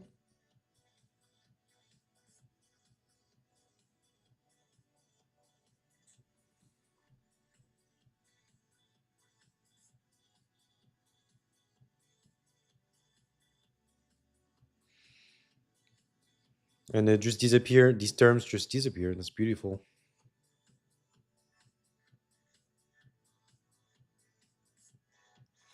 Two kernel excesses. So can we aggregate that? Can we just sum them?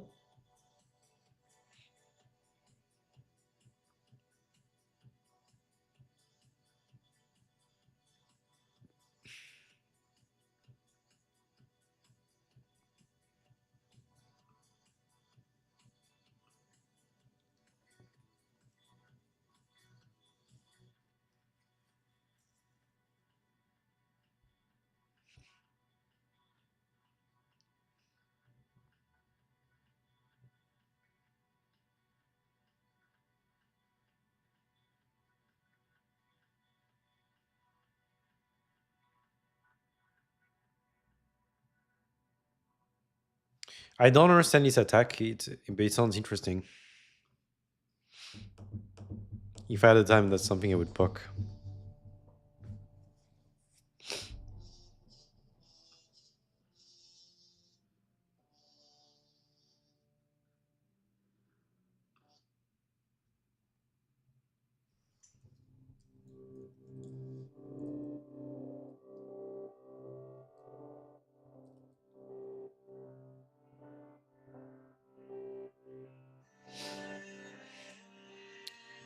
You decide the excess as recipients by making your recipient blinds and the sender blinds add up to it.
Hello,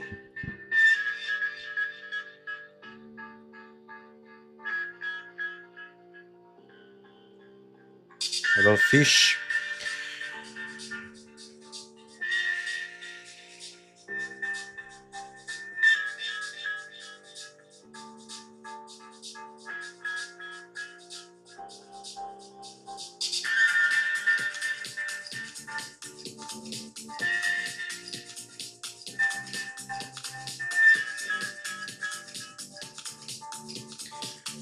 Why in BLS you can aggregate public keys, so I don't understand why they don't aggregate these things.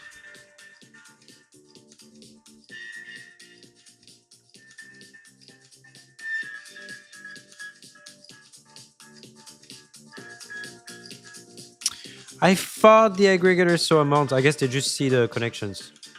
They see every transaction, so they see the graph.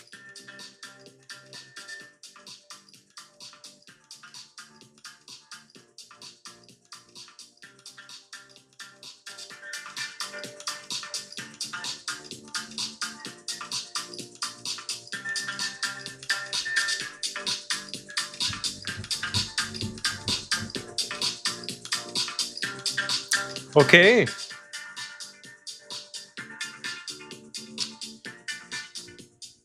Okay, should we say goodbye to Mimble Wimble? I think this is good enough. Like, we're not really interested in the rigor of this paper, even though this looks like probably the most amazing paper in the Mimble Wimble space.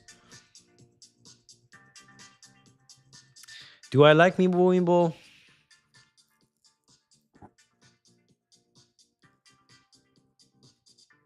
Do I like Mimble Wimble? I guess I don't really like UTXO systems, but it is an interesting protocol. It's a very cool protocol. And the fact that you can aggregate everything is very interesting.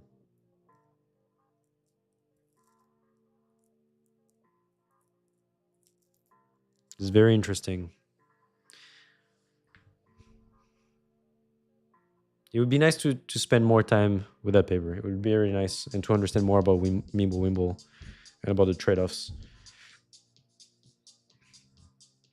It's not really clear what we're losing. It seems like we cannot aggregate the excess public key, even though I don't understand why we cannot. Like, that's something that, like, when we're gonna aggregate everything, then we should be able to aggregate the excess public keys. It doesn't make any sense to me that we don't aggregate.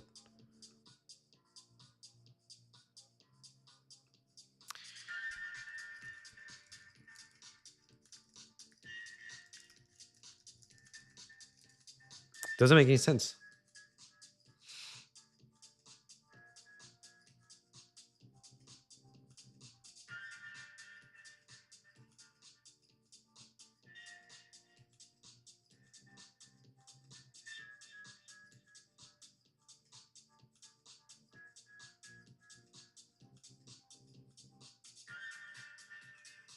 No, I don't need the signatures.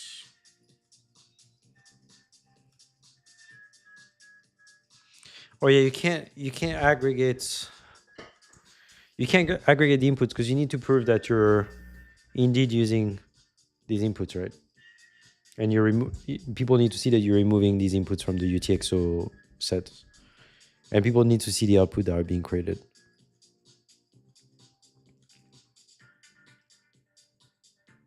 But when you're doing this equation, you can aggregate everything just to check the equation.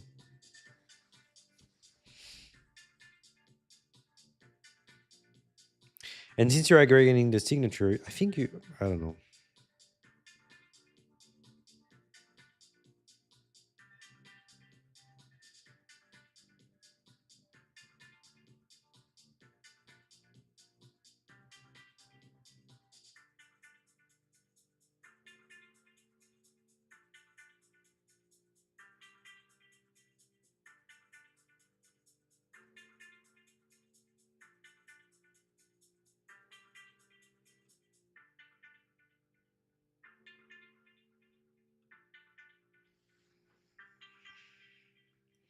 All right.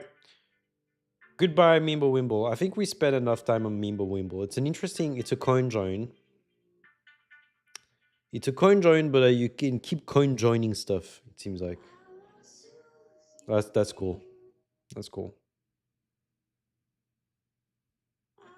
Should we look at the C slag, M slag, CL sag? I kind of want to take a break at this point, but I'm also wondering what is there like a succinct description of this that we can just look at?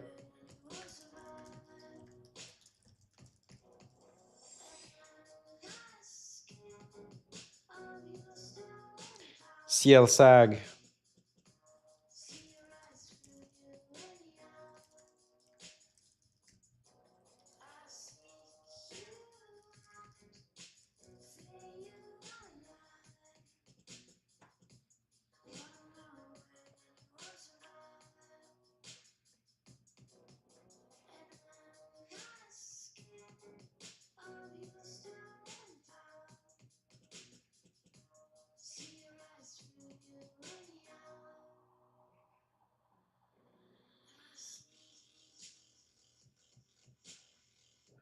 There's no description in the paper.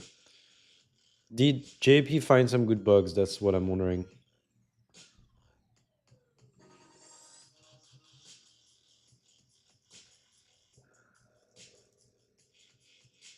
CL sag.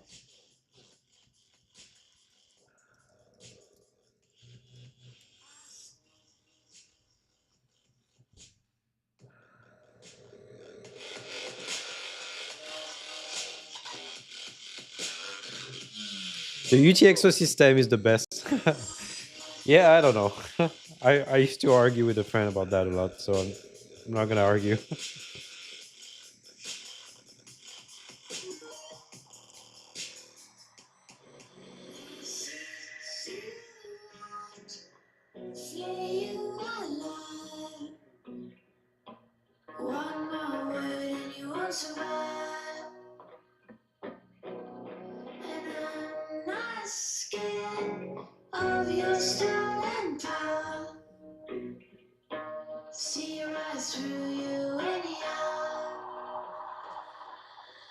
Oh.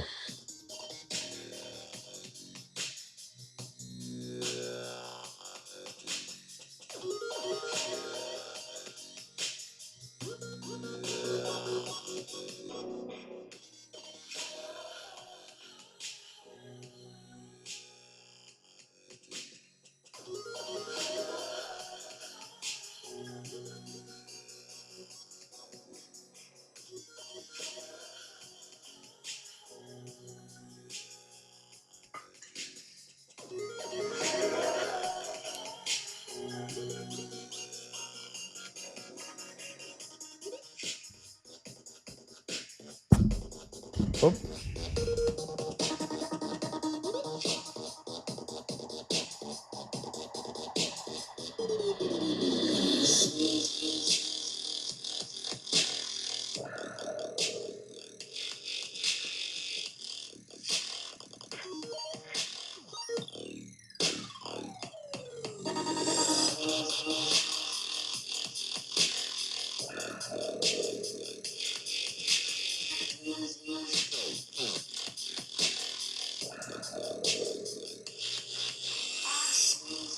I don't get this part.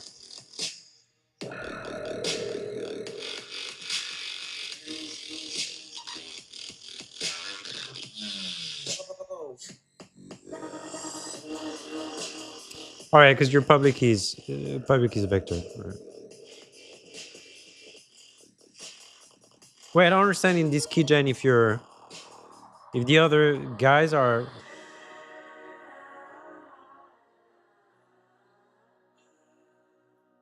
Or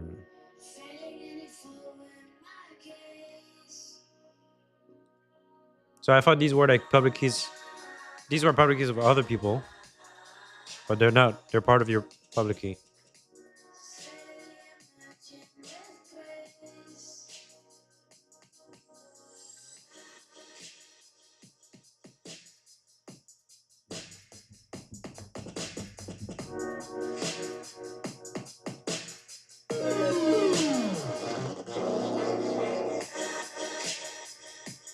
So you just compute a hash over the first one, the linking key, I guess.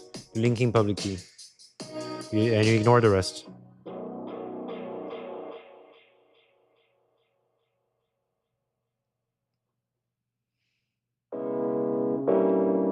That's yours?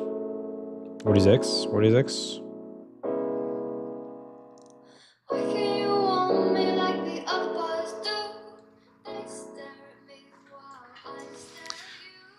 What is X? Is that what you want to sign? No, M is what you want to sign.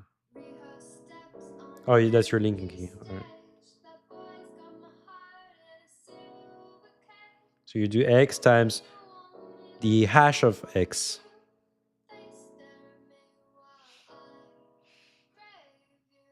And you do that, I mean, oh, but you do that still for the hash of X, even for the other private keys.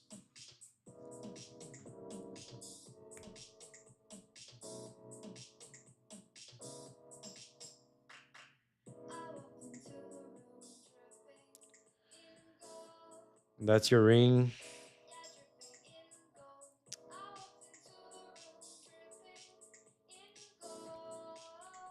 Such a weird scheme. Such a weird scheme.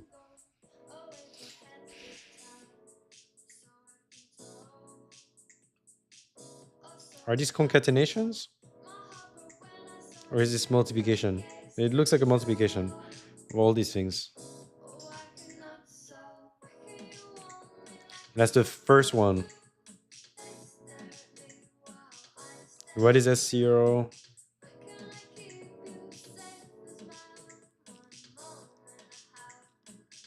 I don't know.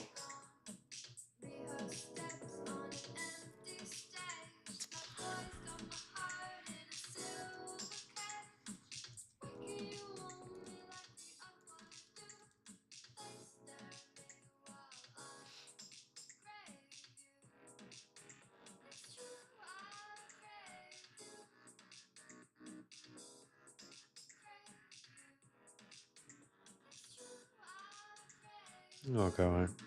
Just different hash functions. Using different hash functions. And you're hashing exactly the same stuff, right? You're just using different hash functions. Right?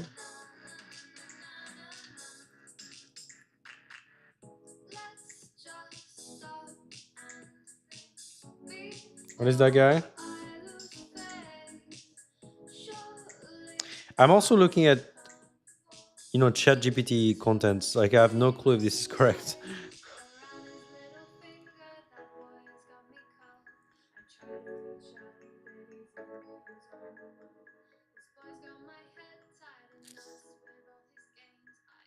Oh yeah, it's right here.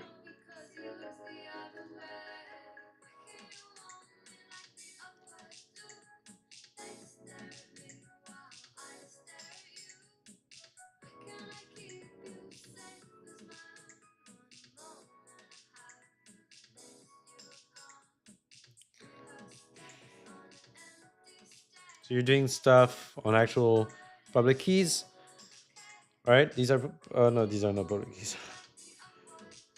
These are public keys, but this is your tag. Those are weird. Oh my god, that's a lot. I'm engaging with it, but that's a lot.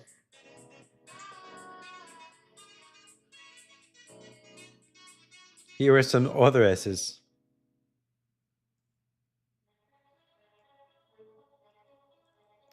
All right, I can't. This is too much. And it seems like it's working and it's secure. All right. What does it look like in the paper?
Maybe I should have read that first. It looks more. It looks easier to read.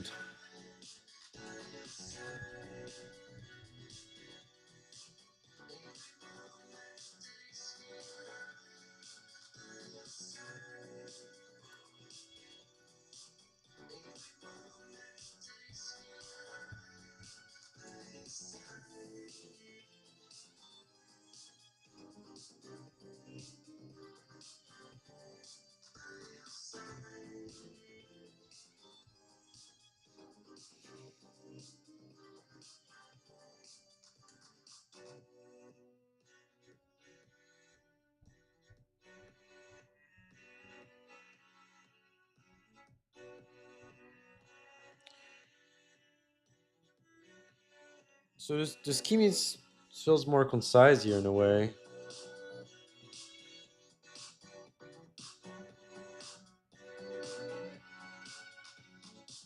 So what is C0 here? This thing's right.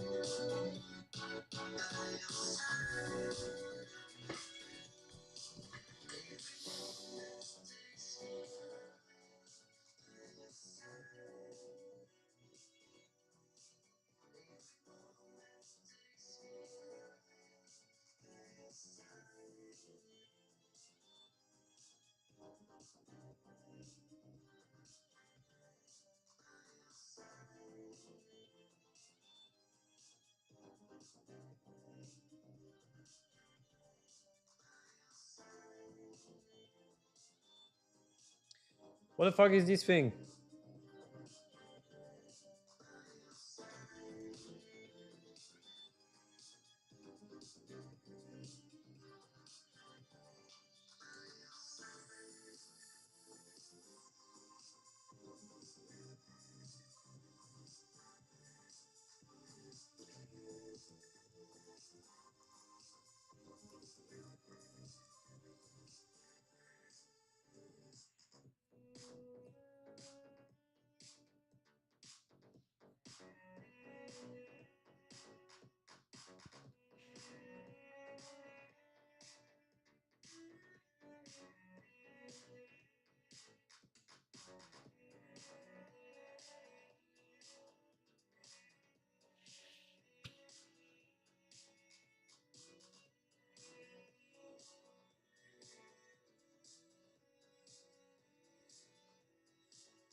I think I'm gonna give up at this point. I need a break. I've been doing this for two hours, 20 minutes. Try to do 10 more minutes.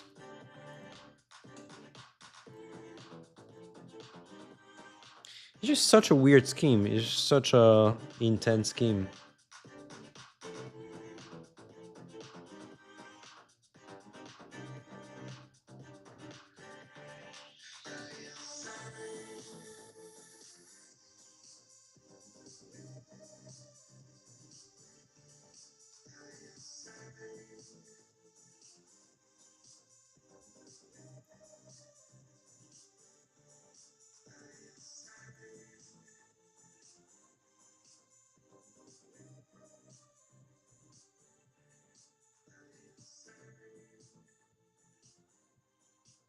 Or these aggregated public keys. So yeah, the aggregation happens here, right?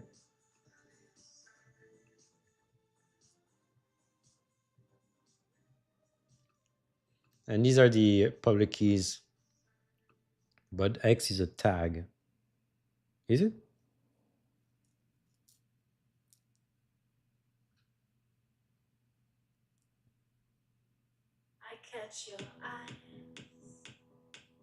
Oh, it's not.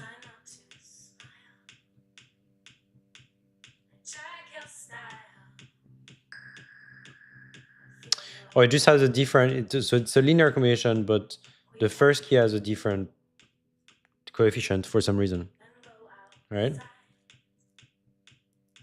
And the key coefficients are given to you, or do you compute them yourself?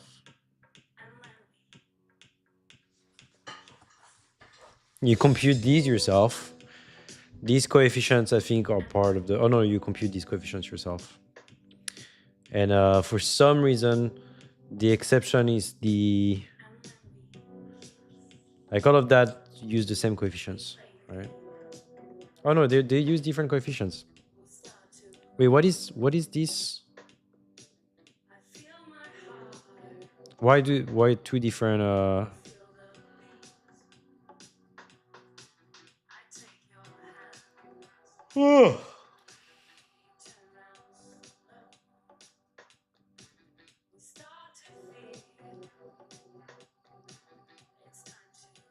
they're just different hash functions, right? I don't know why there's an S.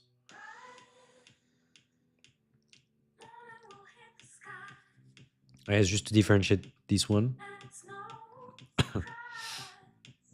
So basically a bunch of hashes. I don't know why this one has to be different. Because hashing the same stuff and it's different hash. Yeah, why care about micro zero instead of the other micro? I don't know.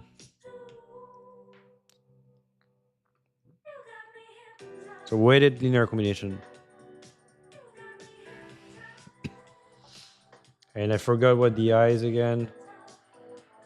Um, is it part of the? Yeah, it's part of the signature, right?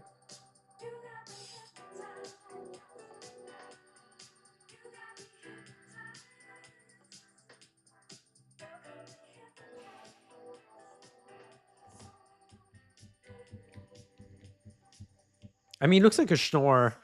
It almost looks like a Schnorr signature, right? Where you're hashing something that you're gonna sign.